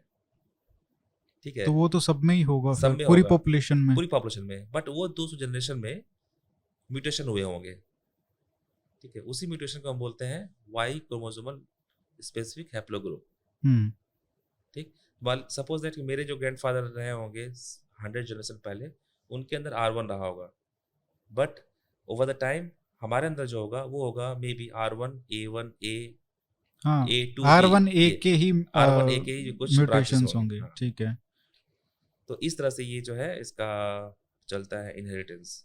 तो अगर राखी गढ़ी में किसी पुरुष का डीएनए मिलता जो तब उसमें 4500 साल पहले रहा हाँ हो, तो हमको पक्का मिलता। एग्जैक्टली, हम बहुत अनफॉर्चुनेट थे हम्म। कि हमें जो है फीमेल सैंपल मिली। अगर मेल सैंपल मिला होता, पॉलिटिकली इनकरेक्ट हाँ बातें कह रहे हो आप। नहीं नहीं नहीं ऐसा नहीं है। अगर मेल मिलता तो मेल में हमें माइटोकॉन्ड्रियल डीएनए भी मिलता है हाँ, और वाई क्रोमोसोम भी मिलता, दोनों हमें मिल जाते दोनों हैं, मिल जाते दोनों मिल उसमें। जाते। तो अभी चांसेस हैं। बिल्कुल, हम उस पर काम कर रहे हैं। ये तो मतलब अगर आप लद्दाख में भी है, चाहे हम्म। हिमालयाज में भी मिले, तो बिल्कुल बिल्कुल बिल्कुल, पॉसिबल हाँ है। हाँ। जो भी सैंपल्स 4000 ईयर्स से पहले अगर हमें मिल जाते हैं या 1500 BC के पहले, उसमें अगर दिखता है हमें R1 है, तो डेफिनेटली जो है मिलना चाहिए, मिलेगा। जब हमें पता है मॉडर्न डे में मिल रहा है इतना फ्रिक्वेंसी में, हम्म। जिसकी कि हमने डेटिंग भी की है, वो डेटिंग जा रहा है 18,000 साल पहले। किसका डेटिंग? भाई R1A1 का जो है, वो कैसे हुआ? वो होता है कि डाइवर्सिटी, जैसे आप एक ट्री बनाते हैं ठीक है। तो ट्री के जो ब्रांचेज होते हैं वो सारे अच्छा। ब्रांच ऊपर जाकर के एक नोड से मिलते हैं। ठीक। तो उस नोड से कितने म्यूटेशंस हुए होंगे, हर एक म्यूटेशन का एक रेट होता है हाँ। कि 2 जनरेशन में, 3 जनरेशन में, 5 जनरेशन में एक म्यूटेशन होता है। हम्म। तो अगर आप 100 जनरेशन में आप देखोगे तो 200 या 100 म्यूटेशन अगर हो गए, तो उससे हम जो है उसका तो ये एज, कितने सालों में हुए होंगे? एज एस्टिमेट करते हैं उससे। तो ये जो ये थोड़ा टॉपिक से भटक रहा हूँ, हम्म लेकिन आप मोलिकुलर बायोलॉजिस्ट हैं, हम्म तो जो ये कोविड का जो हमको मिलता है, जो ओरिजिन्स की जो स्टोरी चल रही है कि कहाँ से आया होगा, हम्म तो लोग ये कह रहे हैं कि जो इसका जो ओल्डेस्ट जो क्लोजेस्ट कज़न मिला है डीएनए का, हम्म वो उसका जो वो है वो 2012 से है। हम्म लेकिन उसकी म्यूटेशंस इतनी हैं कि वो 2012 से हो ही नहीं सकता है, या तो उसको स्पीड अप किया गया है, उसके साथ छेड़छाड़ की गई है, इसीलिए ये कॉन्सेप्ट आया है ना कि लैब से निकला है। हो सकता है, क्योंकि अगर म्यूटेशन ज़्यादा मिल रहे हैं, इट मीन्स कि जो है उसको जितना तेजी से वायरस डिवाइड करेगा उतना ही म्यूटेशन उसका होगा। अगर वो और वो डिवाइड तभी करेगा जब लोगों में फैलेगा। एग्जैक्टली, जब उसको होस्ट मिलेंगे। हाँ। बिना होस्ट के तो नहीं करेगा। हाँ। या तो होस्ट मिले या तो उसका कल्चर किया जाए। ठीक है। अगर लेबोरेटरी में कल्चर किया जा रहा है, उस कल्चर को रिवाइव किया जा रहा है, तभी उसका डिवीजन होगा काफ़ी फास्ट। हाँ। तभी उसके अंदर म्यूटेशंस बहुत तेजी से होंगे। अच्छा। या तो उसको होस्ट मिले, नेचुरल होस्ट, उसमें डिवाइड होगा तो उसके अंदर म्यूटेशंस होंगे। म्यूटेशन होने का एक ही तरीका होता है, डिवीजन। अगर इंडिविजुअल डिवाइड नहीं करेगा तो म्यूटेशन नहीं होगा। तो आपको क्या लगता है इसमें? इसमें हम डीएनए के हिसाब से देखा जाए हालांकि तो। मैंने कोविड टेस्टिंग भी किया अपने लैब में। अच्छा। 2 लाख सैंपल्स टेस्ट किए जब इनिशियली, जब लैब्स नहीं थे। अच्छा। तो मैंने अपने एंशिएंट डीएनए लैब को कन्वर्ट कर दिया कोविड लैब में। लेकिन उससे थोड़ा डीएनए से, वेरिएंट से, म्यूटेशन से उस हिसाब से देखा, या सिर्फ हमने टेस्टिंग की? सीक्वेंसिंग भी काफ़ी की उसकी जो है। डीएनए हाँ, सीक्वेंसिंग। बट इसमें हम कोई भी साइंटिस्ट नहीं बोल सकता है कि वो लैब में बनाई गई है या नहीं बनाई गई, अगर म्यूटेशंस के हिसाब क्योंकि से अगर देखा लैब जाए। में बनाई गई है ये बहुत बड़ा स्टेटमेंट हुआ। हाँ। जब तक आप 100% श्योर नहीं है तब तक हम नहीं बोलना चाहिए। मैं श्योर हूँ 99% कि बनाई गई है, बनाई गई है, बट मैं उसको बोल नहीं सकता हूँ। क्योंकि 100% नहीं क्योंकि हो। हम लोग मैं अपने आप को एक जिम्मेदार रिसर्चर मानता हूँ, तो इस तरह की स्टेटमेंट देना जो है मुझे नहीं लगता सही है। नहीं, सही बात है। वापस आते हैं हाँ, राखी गढ़ी में। हाँ, और अगर हम इसको कल्चरली देखें, क्योंकि मेरे ख्याल से अगर आप डीएनए के हिसाब से आप ये भी पता चल जाता है कि क्या खाते होंगे उस समय, क्या डाइट रही होगी, क्या वेजिटेरियन थे, नॉन वेजिटेरियन थे, उसमें भी क्या क्या मांस क्या खाते थे, किसका खाते थे। तो क्या हमको ऐसा कुछ देखने को मिलता है 4500 साल से, जब वैदिक सिविलाइजेशन शुरू होती है तो उनका खाने का क्या क्या क्या था, उनमें क्या क्या वैदिक खाते थे? सिविलाइजेशन में या उस टाइम पे आप देखेंगे तो हमें जो डाइटरी पैटर्न मिलता है, जैसे हम क्या करते हैं, दांतों का देखते हैं स्टेबल आइसोटोप। अच्छा। तो उसमें कार्बन के जो स्टेबल आइसोटोप होते हैं उनका रेशियो क्या है। ऑक्सीजन का जो स्टेबल आइसोटोप होता है, ऑक्सीजन 16, 17, 18, वो हम्म। रेशियो क्या है, उससे हमें बताते हैं कि वो किस तरह का पानी पिए होंगे। ठीक है। और उनकी जो मोबिलिटी क्या है। तो राखी गढ़ी के हमने जो है बहुत सारे इंडिविजुअल का हमने किया स्टेबल आइसोटोप, हमें दिखा कि वो लोकल ओरिजिन के हैं फॉर श्योर। अच्छा, और जो उससे कैसे पता चलता है? अगर आप रेन वाटर पिए, जैसे अच्छा। अरबियन जो मानसून होता है, हाँ। उसका जो ऑक्सीजन का आइसोटोप के सिग्नेचर्स होंगे वो अलग होंगे। ओ। जो पानी होगा ग्राउंड वाटर का, अगर वेल बना करके पिए होंगे, हाँ हाँ। उसका जो सिग्नेचर होगा अलग होगा। ओ। अगर वे बंगाल से आ रहा है ठीक है। मानसून हम्म। और वो एक स्ट्रीम में आ रहा है पानी के धारा में, वहां से अगर पानी आप पिएंगे तो आपका सिग्नेचर अलग होगा। तो पता चल जाता है कि ये एग्जैक्टली यहीं के थे। हाँ, कि आप यहीं के थे। ठीक है। जैसे हमने रूपकुंड में जो है बहुत सारे वो मिले थे ह्यूमन स्केलेटन्स, उसका हमने, उत्तराखंड। हाँ, हाँ। वो मैंने ही सॉल्व किया था उसका केस। क्या है इसका, मेरे ख्याल से दो तरीके के सैंपल हाँ, मिले थे तो वो लोग एग्जैक्टली कंफ्यूज हो गए थे हाँ, उसमें। उसमें दो तरह की एंसेस्ट्री मिली थी, एक तो ग्रीक स्पेसिफिक थी हम्म। और एक थी साउथ एशियन स्पेसिफिक। तो हाँ ग्रीक वाले तो काफी क्लोज थे एक दूसरे के, हाँ। उनकी जो एंसेस्ट्री थी बिल्कुल क्लोज थी। अच्छा। इट मीन्स कि एक बहुत ही क्लोज ग्रुप को बिलोंग करते थे। ठीक। और जो साउथ एशियन थी वो बहुत डाइवर्स थी, हम्म। वो पूरे के पूरे गंगा प्लेन को कवर कर रही रिप्रेजेंट थी। कर रही थी। हाँ, हाँ। गंगा प्लेन के साथ साथ आपका जो north India, north east of India को भी। तो इससे हम लोगों ने इसको प्रूव किया कि वो एक वो थे दर्शनार्थी थे, अच्छा। जो एक मंदिर में एक नंदा देवी का टेम्पल है अच्छा। वहाँ पे वो दर्शन के लिए जा रहे होंगे और नेचुरल क्लाइमेटी की वजह से वो मर गए। लेकिन ये ग्रीक वाले कैसे मरे वहां ग्रीक पे? वाले का कोई हमें आंसर नहीं मिला कि वो क्यों वो। क्या हमको टाइम पीरियड पता यस, चलो? ग्रीक वाले 17वीं सेंचुरी में गए थे, और साउथ एशियन जो थे वो गए थे 8th सेंचुरी में। हाँ, दैट मेक सेंस। यस, वो दो अलग अलग इवेंट थे। हाँ, वो एक तो समय से हाँ होते तो हाँ, थोड़ा एग्जैक्टली हाँ, एग्जैक्टली। क्योंकि इतना पुराना ग्रीक वाले हाँ, यहाँ पे तो लेकिन हमने रूपकुंड में। देखा जो ग्रीक वाले का हमने स्टेबल स्ट्रोक किया, तो वो ग्रीक वाले भी इंडिया में ही पैदा हुए थे। अच्छा। ऐसा नहीं था वो ग्रीक से आए थे। ये होता है उसका जो है एडवांटेज। इट मीन्स कि ग्रीक उसमें रहे होंगे, ग्रीक कॉलोनी रही होगी, और वो जो है एक एडवेंचरस ट्रिप के लिए गए होंगे, तो वहाँ पे लेकिन ये कैसे बता सकते हो कि वो भारत में पैदा हुए थे? उनके जो दो ऑक्सीजन का जो सिग्नेचर्स हैं, या अच्छा। वो जो है ना ऑक्सीजन का सिग्नेचर से प्रूव होता है कि वो अरबियन मानसून और आपका बे ऑफ बंगाल के मानसून के पानी जो कि ग्राउंड वाटर में आपको मिलता है, वो तरह के पानी को पीते हुए वो बड़े हुए, क्योंकि उनका जो ऑक्सीजन आइसोटोप होता है दांत के एनेमल में, वो हाँ ट्रैप हो जाता है। जैसे जैसे आपका दांत बढ़ेगा, हाँ। ठीक है, का दांत का जो होता है इनेमल का composition calcium carbonate and calcium phosphate. तो उसमें जो ऑक्सीजन होता है, वो ऑक्सीजन कहाँ से आएगा, पानी से आएगा। हाँ। ठीक है, आप जिस तरह का पानी पियोगे उस तरह का ऑक्सीजन का सिग्नेचर उसमें होगा। ठीक तो हम है। बता सकते हैं कि हम वो एक बंदा जो है अपने लाइफ टाइम में कहाँ कहाँ मूव किया होगा, या कहाँ उसकी ओरिजिन होगी। तो राखी गढ़ी में आते हैं, हाँ। हमने देखा कि राखी गढ़ी के लोग लोकल थे, ये अभी पब्लिश नहीं हुआ रिजल्ट। और उस समय के लोग जो है दे वेयर मीट ईटर, हम्म। मोस्टली जो है मीट ईटर थे। प्रोटीन का जो रिक्वायरमेंट होती है बॉडी में, हम्म। पूरे जो थे मैमल्स हैं, सब किसी को चाहिए होता है protein, except modern human of India. हम जो है शिफ्ट हो गए अपनी डाइट को कार्बोहाइड्रेट और बिल्कुल। Mostly carbohydrate. हम तो पिछले 40-50 लाख से जो इवॉल्व हुए हैं, वो मीट खा के इवॉल्व हुए हैं। मीट या जो है लीफ या फ्रूट्स, तीन हमारा डाइट और था। शायद सिविलाइजेशन का थोड़ा एग्रीकल्चर फर्क। जो इंडिया में बहुत पुराना है, उसी एग्रीकल्चर रिवॉल्यूशन की वजह से हम इतने ज़्यादा नंबर में हो गए। हम्म। हमारा नंबर जो है वो इतना ज़्यादा कैसे हो गया साउथ एशिया में, ड्यू टू एग्रीकल्चर। तो हड़प्पन्स वेयर मीट लेकिन वो ईटर्स। तो फर्टाइल क्रिसेंट में भी, आपके इजराइल साइड में भी बहुत। बट वहाँ पे बहुत से अटैक होते थे, अटैक और होने। वो हैबिटेशन के लिए भी थोड़ा यस, सूखा हैबिटेशन, एरिया हाँ, है सूखा और वो एरिया सब। है, और यहाँ पे कॉन्टिन्यूस एग्रीकल्चर था पिछले हम्म। 6-7 हज़ार सालों से। और उस रिवर्स बहुत हैं। रिवर्स है, और उसी की वजह से हम इतने ज़्यादा नंबर में अभी है, हम्म। एग्रीकल्चर की वजह से। तो खाने के ऊपर अगर जाएं हाँ, वापस, और क्या क्या खाते होंगे? मोस्टली C4 प्लांट्स थे।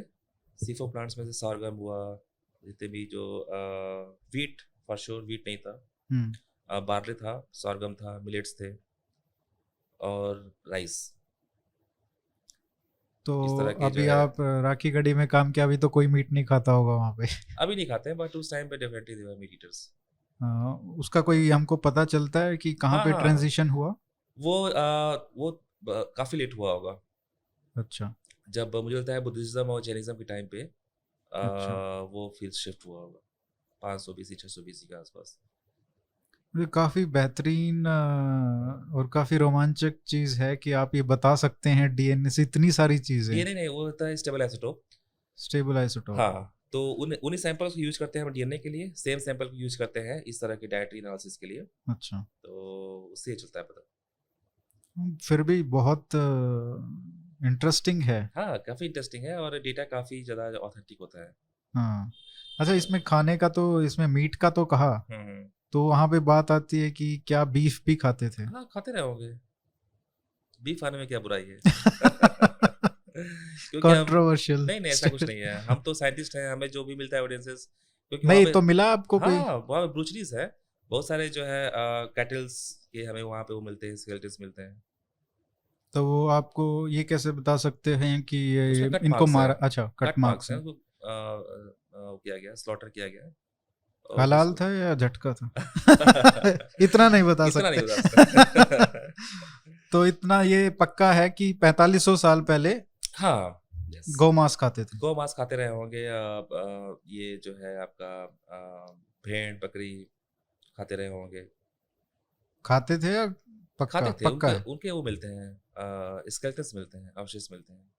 अच्छा, और ये कहाँ तक मिलते हैं, इसका भी कुछ है क्या? वैदिक अ, पीरियड में भी मिलते हैं? देखिए, अगर आप उसको राखी गढ़ी को मैच्योर जो टाइम है, उस पीरियड को अगर आप वैदिक मानते हैं, तो उसी टाइम के हमें मिलते हैं बहुत सारे जो है स्केलेटन्स एनिमल के, बोविड भी के मिलते हैं। अच्छा। तो डेफिनेटली अगर आप हमसे पूछेंगे तो वो स्केलेटन्स क्यों मिले, डेफिनेटली उनका जो वो खाए होंगे, कट मार्क उस पे है। आप देखिए, आप इतने सारे बदलाव है, हाँ, हाँ। जब हम हड़प्पा से और अपने ये वैदिक सिविलाइजेशन में जाते हैं तो हुँ, भाषा भी बदल गई। हुँ, हुँ, ठीक है। और आपका ये मीट खाना भी बंद कर दिया। हुँ, हुँ, मीट खाना नहीं, वो बीफ खाना तो बंद कर दिया। हुँ, हुँ। उसके बाद फिर तो ये कहीं ना कहीं ये तो इशारा करता है कि कुछ तो हुआ है कहीं से, एकदम कल्चर एकदम इतना चेंज हो गया। अच्छा, पहले वो बरी करते थे, हुँ, हुँ, दफनाते थे, हुँ, हुँ। फिर उसके बाद अग्नि की इतनी यस, दोनों उनको ये पैरेलल ही थे, बरी करना और उसको जो क्रीमेशन, दोनों पैरेलल ही काफ़ी टाइम तक चला। अच्छा। और दूसरा ये था कि बीफ खाना या बीफ ईटर उस समय की रिक्वायरमेट थी। हम्म। हमारे पास प्रोटीन का बहुत सारे सोर्सेज़ नहीं थे। और उसके बाद हमारा जो एग्रो पैस्टोरलिज्म है, खेती के साथ-साथ हम जो है काफ़ी ज़्यादा जुड़े रहे अपने जो मवेशियों के साथ। अच्छा। फिर उनको एक टाइम आया जिसको कि हम उसको एज़ अ बहुत होली स्टेटस दिए। उसके बाद से खाना बंद हुआ। तो ठीक है, वो हमारा कल्चर है। जब भी इवॉल्व हुआ होगा, उसको भी हमें रिस्पेक्ट करना चाहिए एट द सेम टाइम। तो मतलब ये नहीं कह सकते कि वो एक ही साथ सारी चीजें हुई हैं, एक साथ नहीं हुई हैं। लैंग्वेज का चाहे हो या वो ये तो एक प्रैक्टिसेस का हो? ग्रेजुअल प्रोसेस है। अच्छा। धीमे-धीमे ही चीज़ें होती हैं। इसमें जो एक जो और जो रोचक बात है जो आप लोग डीएनए से पता कर सकते हैं, वो है कि क्या क्या बीमारियां वो उनको होती होंगी उस हुँ। समय। तो क्या उसका भी हमारे पास कोई यस। इंफॉर्मेशन आता है? जैसे हम जब डीएनए सीक्वेंसिंग करते हैं, उसमें अगर कोई पैथोजन है, जैसे माइकोबैक्टीरियम लेप्री हुआ, प्लेग हुआ, अच्छा। कॉलरा का बैक्टीरिया है, ट्यूबरकुलोसिस है, वो भी साथ में सीक्वेंस होते हैं। शॉटगन सीक्वेंसिंग बोलते हैं, होल जीनोम सीक्वेंसिंग। अच्छा। वो भी हमें इन्फॉर्मेशन मिलती है, बट हमें हड़प्पन जितने भी सैंपल्स थे राखी गढ़ी में, उसमें इस तरह का कुछ भी हमें सिग्नेचर्स नहीं मिले। हम्म। They all were fit. अच्छा। हाँ, इस तरह फिट तो ऐसे नहीं बोल सकते हैं, बट उनको इस तरह के इन्फेक्शंस नहीं थे। लेकिन क्या अभी वो सैंपल थोड़ा कम है ना शायद? सैंपल कम है, बट हमें एट द सेम टाइम एक साइट है राजस्थान का बालाथल, वहाँ अच्छा, पर मिलता है माइकोबैक्टीरियम ये किधर ट्यूबरकुलोसिस। पड़ेगा? राजस्थान, नहीं, राजस्थान में तो किधर? Western Rajasthan, western part of Rajasthan, बिल्कुल गंगानगर? बिल्कुल बालाथल है, हाँ उसी के आसपास होगा। अच्छा। वहाँ के सैंपल्स मिले हैं, उसमें मिलता है ट्यूबरकुलोसिस। अच्छा, हाँ इतना पुराना? हाँ, अराउंड 4000 ईयर ओल्ड सैंपल्स है। हमने उस पर ट्यूबरकुलोसिस का जो है बैक्टीरिया है उसको हमने सीक्वेंस किया है। अरे, हाँ, ये तो पढ़ा नहीं कहीं पे भी। नहीं पब्लिश नहीं हुआ है अभी। अच्छा, तो यही पूछ लेता हूँ कि क्या क्या पब्लिश नहीं हुआ पब्लिश बहुत है। सारे अभी चल रहा है, हम लोग काम चल रहा है, काफी सारे वर्क है प्रोग्रेस पे, बट आप ये मानिए कि पिछले आने वाले 2-3 सालों में बिल्कुल एक ट्रांसफॉर्मेशन होगा, बहुत सारे डेटा हमारे पास होंगे। कुछ स्टेप वाइज बता दीजिए। जैसे कि मेगालिथिक कौन लोग थे साउथ इंडिया के। अच्छा, मेगालिथिक एक ऐसा कौन सा कल्चर, पीरियड कहेंगे? मेगालिथिक को हम बोलते हैं 500 बीसी से लेकर के 1200-1300 बीसी के आसपास। ठीक है। वो एक कल्चर ऐसा है कि वो यूरोप से लेकर के और पूरे साउथ एशिया तक है फैला हुआ। ठीक है। उसमें स्टोन के स्ट्रक्चर्स को यूज करते हैं बरियल पॉइंट के पास। वो लोग कौन थे, उसकी उसका डेटा हमारे पास है अभी। R1A1 तो आने ही वाला है।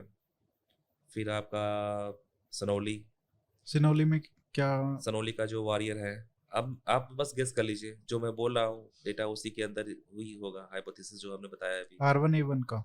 R1A1 भी बता, उसमें चलेगा पता। तो वहां पे मेल मिला है? वहाँ पे हमें जो है एक मेल एक फीमेल दोनों का डेटा एक्सट्रैक्ट डेटा, हो गया? हाँ तो ये तो दोनों R1A1 मिलना चाहिए था मिलना और चाहिए, बिल्कुल मिलना चाहिए। समझ मतलब गया मैं। हाँ, और अभी जो है उसमें कुछ बोल नहीं सकते हैं, बट जो हमने बताया आपको अभी हाइपोथेसिस हमारी जो है, डेटा उसी में फिट बैठ रहा है। ठीक है। और ये जितने भी वर्क हैं वो पीयर रिव्यूड होंगे, और इतना हम देते हैं गारंटी कि कोई भी एक्सपर्ट इस फील्ड का उस पर क्वेश्चन नहीं रेज कर सकता है, जो भी डेटा हमारा आएगा। ठीक है, तो ये 3 हो गए। हम्म। सिनोली में और कुछ चैरियट के ऊपर या और कुछ है? चैरियट को जो राइड करने वाला जो इंसान था उसका डेटा हमारे पास है। ठीक है। इसके अलावा कुछ और काम इसके जो कर अलावा रहे हैं? पेंटेड ग्रेव कल्चर है, PGW जिसको बोलते हैं, 1000 BC के आसपास के एक था सिविलाइजेशन गंगा प्लेन अच्छा, में, उसका डेटा हमारे पास है। ठीक है। ये सिनोली वाला कितना डेटिंग है इसका? 1700 के आसपास होगा, 1700 BC। 1700 BC? 16-1700 BC। तो ये जो सो कॉल्ड आर्यन माइग्रेशन हाँ है हाँ, उससे उस पहले का है? नहीं, तो बोलते हैं ना 1500 BC से लेकर के और 2000 BC के बीच में माइग्रेशन हुआ है। अच्छा। तो अब हम 2300 BC से पहुंच गए 1600 BC तक। हाँ, तो फिट भी तो करना है ना किसी तरीके हाँ, से। तो 800 सालों में कुछ नहीं हमें दिखता है। हाँ। उसके बाद हमारा डेटा PGW का है, ठीक। 1000 BC का। ठीक। अगर ऐसा कुछ होता तो उसमें दिखना चाहिए। तो ये कहाँ मिला PGW वाला? ये एक जगह है अभयपुर, बरेली, अभयपुर? बरेली में। अच्छा, तो वहाँ पे भी मेल है हाँ या? मेल है, मेल है। मेल है। हाँ, तो ये 1000 BC का है? 1000 BC का। अच्छा, उसके बाद और कोई? उसके बाद के सैंपल्स हैं मेगालिथिक 500-400 BC के, 200 BC के, वहाँ पे तो साउथ इंडिया। काफी उसमें कुछ वैसे ये हड़प्पा से और जो ये आपका मेगालिथिक तक आता है, हम्म 200-300 BC तक, हम्म। इसमें डीएनए में कितना चेंज, कितनी तेजी से चेंज या वो कैसे, वही उसमें है, क्या पैटर्न वही देखने को मिलता इंसिस्टी है, वो जो हड़प्पा का है वही इंसिस्टी आपको इसमें मिलेगा। है? एंसेस्ट्री तो है, लेकिन हाँ, और कुछ इंटरेस्टिंग और इंसाइट्स कुछ हैं उसमें से? और कुछ उसमें ट्रांसफॉर्मेशन हमें ये देखना है कि जो मेगालिथिक लोग थे वो कौन थे, वो क्या एक ट्राइबल कल्चर था या एक दूसरा भी कल्चर था, हमारा क्वेश्चन ये है। दूसरा ये है कि उस टाइम पे क्या जब ANI SI जब मिक्सिंग स्टार्ट हो गई तो ANI के कंपोनेंट्स क्यों नहीं मिल रहे हैं उसमें, मिल रहे हैं या नहीं मिल रहे हैं। हमें बोलते हैं कि जब 3000 साल पहले जब दोनों पॉपुलेशन ANI SI दोनों मिक्स होने स्टार्ट हो गए, तो अगर ANI कंपोनेंट आ रहा है साउथ इंडिया में तो उसमें हमें स्टेप मिलना चाहिए सेंट्रलेशन कंपोनेंट, हम्म तो वो मिल रहा है या नहीं मिल रहा है वो देख रहे हैं उसमें। ये 200 BC में हम्म, साउथ इंडिया में? South India. तो मिलेगा, मिलना चाहिए, क्योंकि इसमें जो है अभी डेटा हमारे पास है, ANI ASI का अगर बट थ्योरी उसमें ठीक है। हाँ उसमें हम ANI SI का जो मिक्सिंग है उसको हम थोड़ा बहुत चेंज करेंगे, उसका जो इवेंट है। अच्छा, इस तरह, डेटिंग उसका चेंज यस। होगा। इसके अलावा रिसेंट उसके टाइम्स अलावा के अलावा कुछ? उसके अलावा बहुत सारे और पॉपुलेशन है। क्योंकि उसके बाद तो फिर आप काफी, हाँ मतलब हाँ, इन्वेजन्स है, हुन्स एग्जैक्टली का जगह है, होम्स का और है, उसके बाद बहुत सारा इन्वेजन है। हाँ। उसके बाद तो फिर क्या हुआ कि जो इंडियंस हैं काफ़ी लेवल तक जिससे होता है कि डेमोग्राफिक चेंजेस हो गए। जब कास्ट बना तो कास्ट सुपीरियर कास्ट को अडॉप्ट करना, ठीक है, वो एक प्रोसेस स्टार्ट हुआ। अच्छा। कुछ पॉपुलेशन जो कि वॉरियर क्लैन को अडॉप्ट किए तो क्षत्रिय कहलाए, उनकी एंसेस्ट्री भले ही कुछ और थी। हम्म। फिर जो हमारा सेंसस हुआ है वो भी बहुत हद तक सही नहीं है। जो भी सेंस। ये जो रिजर्वेशन का जो पॉलिसी है उससे बहुत सारे पॉपुलेशन अगर आप देखेंगे तो उनकी जो एफिनिटी टुवर्ड्स ब्राह्मण या क्षत्रियों से ज़्यादा है, but they are belong to हाँ, SC ST कैटेगरी। R1A1 उसमें अगर हाँ आप देखेंगे तो बहुत हाँ ज़्यादा हाँ, है इस तरह की कंपोनेंट। चीज़ें हैं। तो उसको हम बोलते हैं मल्टी लेयर्ड मिक्सिंग। अच्छा। उसमें आप ये नहीं बोल सकते हैं कि एक ब्राह्मण था तो ब्राह्मण मूव किया यहाँ पे तो वो ब्राह्मण फ्लरिश किया, ऐसे आप नहीं बोल सकते हैं। ब्राह्मण भी काफ़ी मिक्स हुए हैं, क्षत्रिय भी काफ़ी मिक्स हुए हैं, शूद्र भी मिक्स हुए हैं काफ़ी ज़्यादा। तो ये जो इंटरमिक्सिंग है हाँ हाँ। भारतीयों में, ये इसका कहाँ रुकने का हमको प्रमाण मिलता है? देखिए क्या है कि जो ओवरऑल आप देखेंगे एक बहुत ब्रॉडर स्केल पे, तो कास्ट का फॉर्मेशन 3000 साल पहले से भी पहले से है, ठीक है, बट छोटे छोटे लेवल पे मिक्सिंग हुई है। हम्म। जैसे आप गंगा प्लेन के आप ब्राह्मण्स को लेंगे या आप हरियाणा के ब्राह्मण्स को लेंगे तो दोनों में बहुत ज़्यादा क्लोजनेस नहीं है। हमें गंगा प्लेन के ब्राह्मण्स में हो सकता है कि कुछ ट्राइबल एंसेस्ट्री मिले, अच्छा। हरियाणा के जो ब्राह्मण्स हैं उसमें कुछ दूसरी वहाँ की लोकल पॉपुलेशन है उसकी एफिनिटी और मिलेगी उसमें। तो वो जो तो जैसे ब्राह्मण है, मान लो वो इधर अपने पास में जो दूसरी एग्जैक्टली कास्ट है एग्जैक्टली उनमें उससे ये मिक्सिंग हुई है, यस यस वो मिक्सिंग हुई है। जबकि ब्राह्मणों में नहीं हुई, हाँ दूसरे रीजन्स के। Yes yes yes yes. तो अच्छा, इसको बोलते हैं मल्टी लेयर्ड मिक्सिंग, इसी तो डाइवर्सिटी है हमारे अंदर। ये कारण है हाँ। इतनी डाइवर्सिटी का। तो जो शादियां होती थी, हम्म जो कहते हैं कि 2200 साल पहले, हम्म 1200 BC के आसपास रुक हम्म गई, हम्म कास्ट स्ट्रेटिफिकेशन जो हो गया, हम्म इंटर कास्ट मैरिजेस बंद हो गई, हम्म। तो वो उसको वो कॉन्सेप्ट सेम रहेगा? वो क्या हुआ कि उन्होंने फिर ना गोत्रा सिस्टम स्टार्ट हुआ, गोत्र सिस्टम, हाँ गोत्रा सिस्टम। हाँ हाँ, तो गोत्र फिर वाला। गोत्र सिस्टम को इसलिए बनाया गया कि जो हमारा डाइवर्सिटी हो, हम्म। जेनेटिक डाइवर्सिटी वो ज़्यादा हो। ठीक है। उस डाइवर्सिटी की वजह से जो है उसको बोलते हैं लॉस ऑफ हेटेरोजाइगोसिटी, वो कम होगा। अच्छा। किसी भी स्पीसीज के सर्वाइवल के लिए चाहिए होता है कि उसमें हेटेरोजाइगोसिटी बनी रहे, इसीलिए गोत्र सिस्टम का जो है वहाँ पे इनोवेशन किया गया या वो सिस्टम बनाया गया। तो एक कास्ट के लोग भी डिफरेंट डिफरेंट गोत्र दिया गया, वो डिफरेंट डिफरेंट गोत्र में ही शादी करेंगे, अलग अलग गोत्र में ही। विद तो in caste also. Yes yes yes yes, वो एक डाइवर्सिटी को मेंटेन करने के लिए, वो लेकिन अभी भी है वो। लेकिन इसमें जो इंटर कास्ट नहीं करते हैं, जो हम्म within the group hmm community में ही करते हैं, हम्म। मतलब राजपूत है यस राजपूतों में यस ही यस, कर रहा हाँ है, हाँ। तो उसमें भी एक पेपर था, मेरे ख्याल से 2 साल पहले, जब आयुष्मान भारत की स्कीम आई थी उससे पहले का था। तो उसमें ये बताया था कि कैसे जो कुछ कास्ट हैं उनमें पर्टिकुलर बीमारी है ना। मेरा ही पेपर है, आपका ही है वो? नेचर नहीं नहीं जेनेटिक्स। अच्छा। वो उसमें CCMB हैदराबाद में था, मैं उस टाइम पे अ- 2016 का पेपर है, नेचर में है। अच्छा। तो वो उसमें सैम्पलिंग में नहीं की थी, उसमें हमने देखा वो कि जो कौन सी कास्ट बताई थी आपने वैश्या, हाँ, वैश्या। उसमें कुछ मैंने सैम्पलिंग को मैंने नहीं किया था उसका। अरे यार मैं तो नाम भूल गया था, नहीं मेरे नहीं को नहीं पेपर याद था। नहीं नहीं। उसमें क्या हुआ कि हमने देखा कि कुछ कास्ट ऐसी हैं जो पिछले 3-4 हजार सालों में हम्म। आपस में ही शादियां करती आ रही हैं। मतलब ठीक है। गोत्र सिस्टम तो है, बट उसमें काफी ज्यादा एंडोगेमिसिटी है। और जब इतने साल से तो चल रहा है तो। जब आप इतने सालों से एक छोटे सा, उसको बोलते हैं फाउंडर इफेक्ट, एक हाँ बहुत छोटा सा ग्रुप, 100 200 300 लोगों का ग्रुप, हाँ। अगर वो 10-15 लाख हो गए आज, वो छोटी सी पॉपुलेशन से आप इतने बड़े हो गए, और आपने जो है जो जीन पूल वो 300 से 10 लाख के बीच में ही रह गया। आपका जो जीन है वो कहीं बाहर नहीं गया। हम्म। उसको बोलते हैं जेनेटिक ड्रिफ्ट अच्छा। या फाउंडर इफेक्ट। हम्म। तो उसमें हमारा जो हेटेरोजाइगोसिटी है वो लॉस हो गया, और जो रिसेसिव जीन्स हैं हमारे अंदर उनका प्रिवलेंस बढ़ गया पॉपुलेशन में। हाँ। वो रिसेसिव जो जीन्स हैं वो जो है बहुत सारी बीमारियों को क्या कारण कारण है। कारण है। जैसे कि एक होता है एंजाइम ब्यूटाइल कोलिन एस्टरेज, हम्म। जिसे एनेस्थीसिया ड्रग देते हैं। उनको एनेस्थीसिया नहीं दे सकते, हाँ देना नहीं उनको नहीं कर दे सकते सकते। हैं हम हाँ बिना उनकी टेस्टिंग किए हुए। हाँ।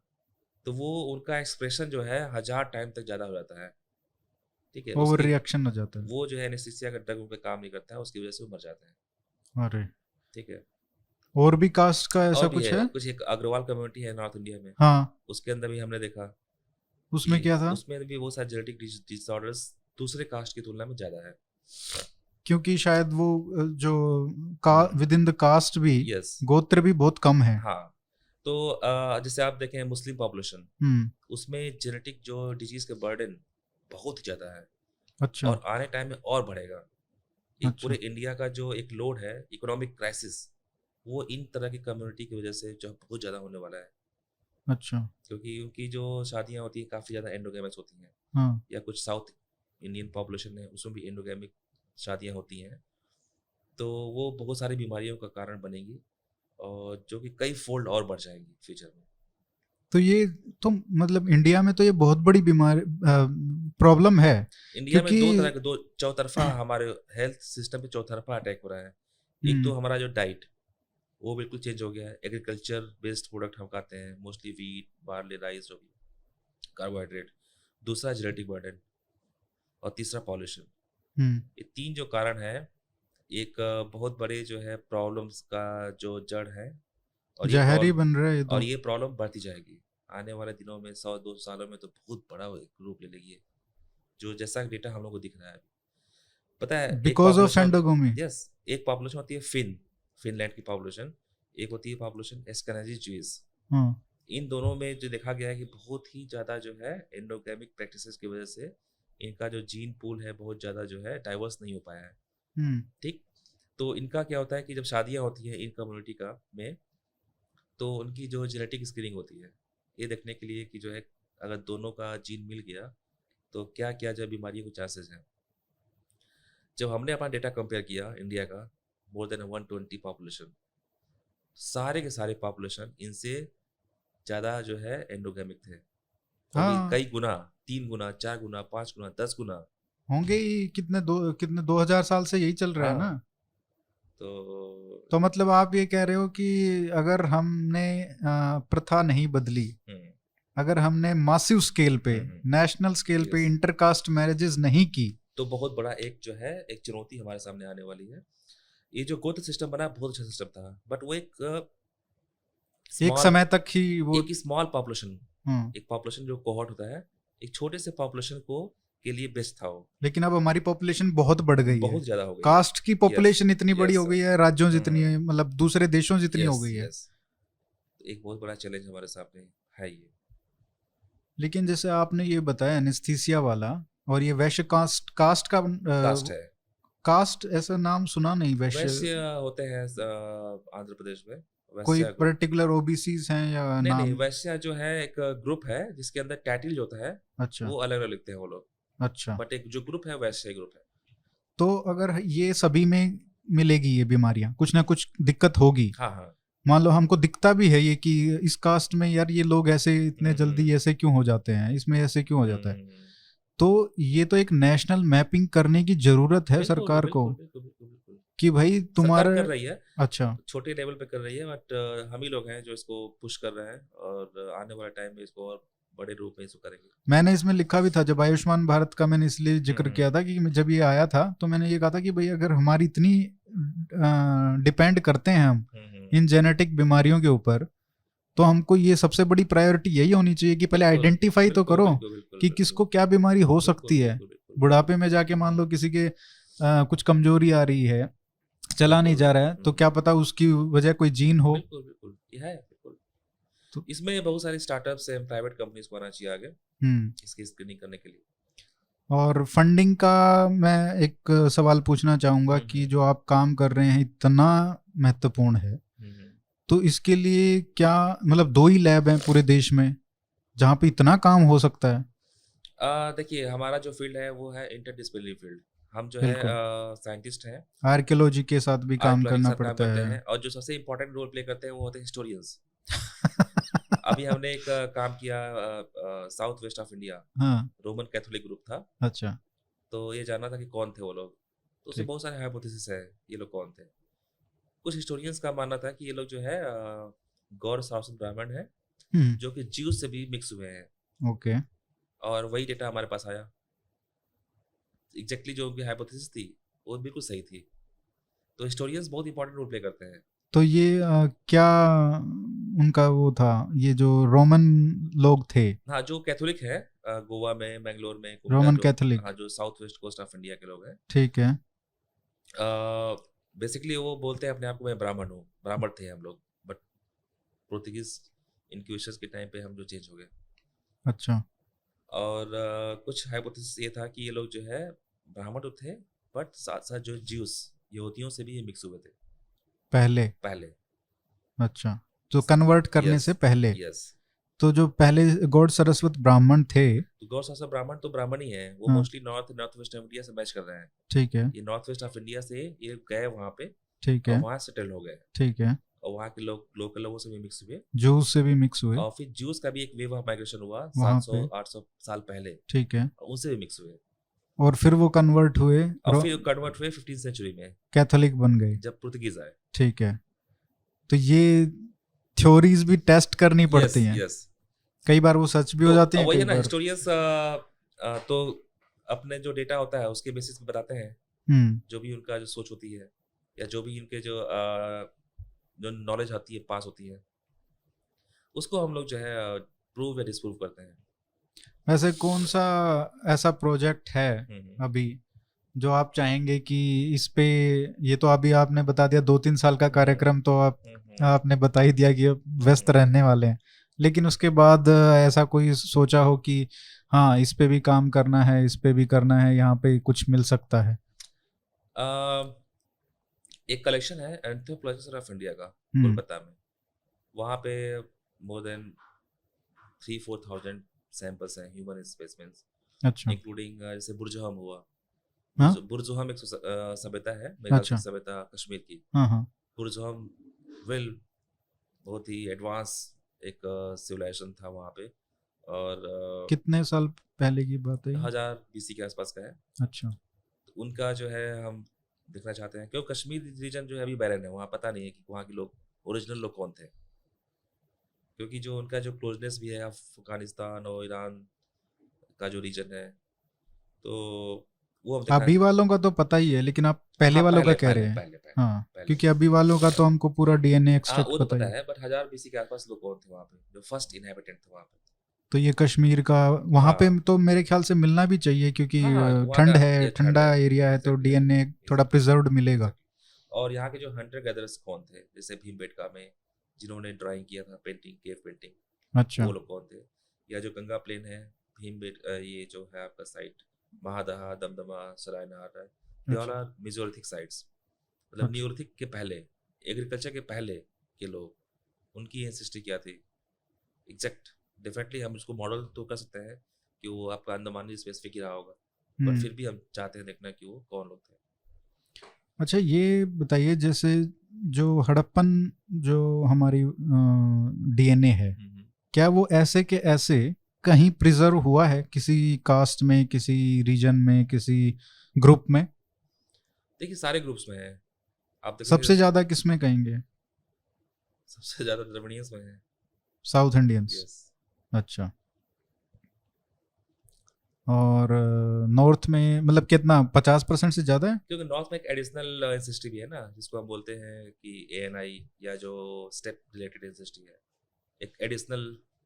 लेकिन वो तो साउथ इंडियंस में भी मिलती है ना? साउथ इंडिया में है, कम है वो। कम है। बट आपने पूछा कि किस में ज्यादा है, सबसे ज्यादा तो साउथ इंडियंस में है। साउथ इंडियंस के कुछ ग्रुप्स में ज्यादा कुछ ग्रुप्स में। है।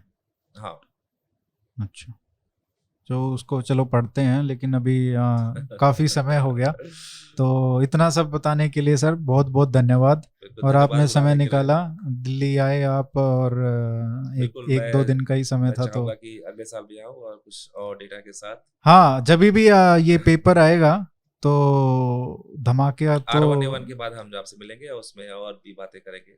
धमाकेदार यस। पेपर आने वाला है, मेरे ख्याल से पूरी इतिहास ही बदल जाएगा। तो कोशिश तो कर रहे हैं कि इतिहास बदले ना, इतिहास सही तरीके से पढ़ाया जाए, इतिहास सही तरीके से जो है कम से तो कम ये तो एक ऐसा कह सकते हैं कि क्लिंचर है। हाँ, एरर फ्री हो या लेस एरर हो। इसके बाद तो हाँ, मतलब कोई गुंजाइश नहीं है एग्जैक्टली, किसी एग्जैक्टली, की एग्जैक्टली, उंगली उठाने की कि भैया एग्जैक्टली। ये अभी भी आप वो वाली थ्योरी मत यस, लगाओ। हम सबका रिस्पेक्ट करते हैं, जो ऐसा जो हमारा हिस्ट्री है उसको भी हम मानते हैं, उसको हम चाहते हैं टेस्ट करना, अगर गलत है तो उसको गलत प्रूफ करेंगे उसको साइंटिफिकली। हाँ बस बिल्कुल, हमारा जो ये भी है। साइंस यस, बताए, जो एविडेंस आएगा उसके ट्रू, हिसाब से जो भी हो वो हम मानेंगे। ट्रू। तो जो रिसेप्शन है, आपने ये पेपर वैसे पीयर रिव्यू तो नहीं हुआ है लेकिन शेयर किया? अभी शेयर नहीं किया, पीयर रिव्यू में जाएगा, अच्छा, उसी टाइम पे हम डालेंगे उसको ऑनलाइन भी। लेकिन इंटरनली आपने जो काम किया होगा, और भी बाहर के रिसर्चर्स होंगे, यूरोप के, हाँ, अमेरिका के, उनके बीच में शेयर होता है। तो उनका कोई रिस्पॉन्स, उनके क्या कोई मुझे फीडबैक? लगता है कि जो वेस्ट जो यूरोपियंस अमेरिकन स्कॉलर्स होते हैं वो लेस बायस्ड होते हैं, जो स्कॉलर होते हैं। हम्म। एजेंडा वालों का मुझे पता नहीं, जो हमारे फील्ड के लोग होते हैं दे आर लीस्ट बायस्ड। क्योंकि उनका कोई अपना वो डिफेंड नहीं करना है ना, नहीं नहीं उन्होंने नहीं, कुछ पास्ट में बोला है उसको डिफेंड नहीं करना है। ऐसा कुछ नहीं है वहाँ पे। हाँ, तो उनको जो एविडेंस आएगा उस हिसाब से एग्जैक्टली वो एग्जैक्टली खुशी खुशी बताएंगे। एग्जैक्टली, वो ऑनेस्टली एक्सेप्ट करते हैं कि जो हमने पहले वाली हाइपोथेसिस दी थी उसमें थोड़ी सी प्रॉब्लम्स हैं, गलतियां हैं, उसको हम और अब ये सुधार वाली रहे सही लग रही हैं, है। आप सुधार रहे हैं उसको। चलिए, सबसे मैं आखिरी में यही कहना चाहूँगा कि बहुत बहुत शुभकामनाएं। जो भी थैंक यू, आप धन्यवाद कर धन्यवाद। रहे हैं उसके लिए बहुत बहुत धन्यवाद, साधुवाद। धन्यवाद बुलाने के लिए। जी, चलिए तो धन्यवाद सुनने के लिए भी आपका भी सबका। Thank you, thank thanks you sir. Thanks thank you so much.